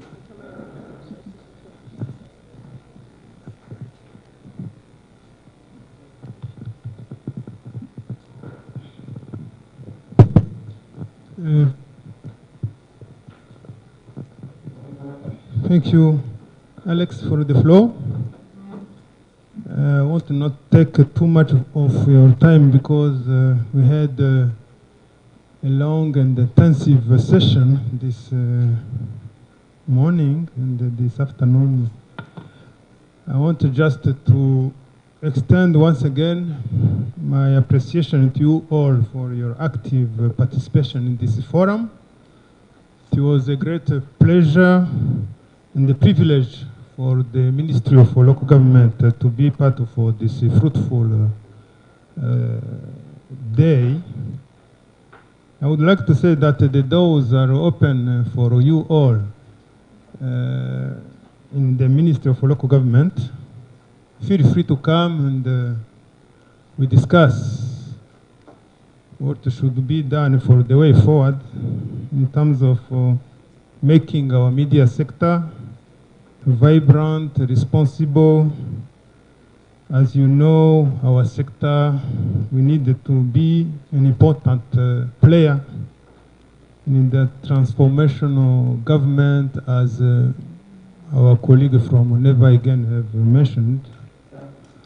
And I would like to end up by saying that we recommend the work done for the Rwanda Media Programme for the next 5 years to come, because it will help us as a key media sector and the key institutions that are involved in the media development to improve our plans and to make sure that we don't waste time and duplication of interventions, and it will help us as well from the findings of this important tool, the media consumption survey, to inform future perspectives in terms of policy making, policy formulation, and to see how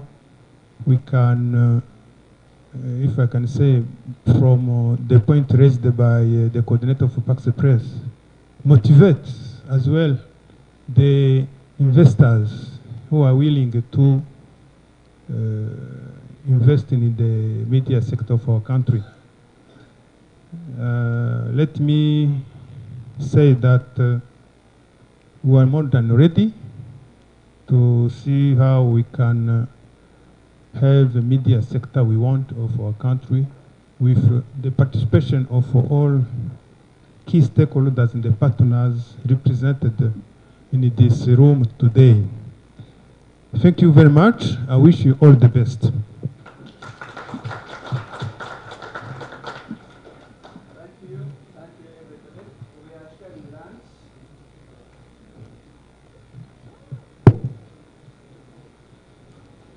We are sharing lunch at the pool, and then there will be more sessions tomorrow, Monday, Tuesday, and Wednesday for those specific areas of the media.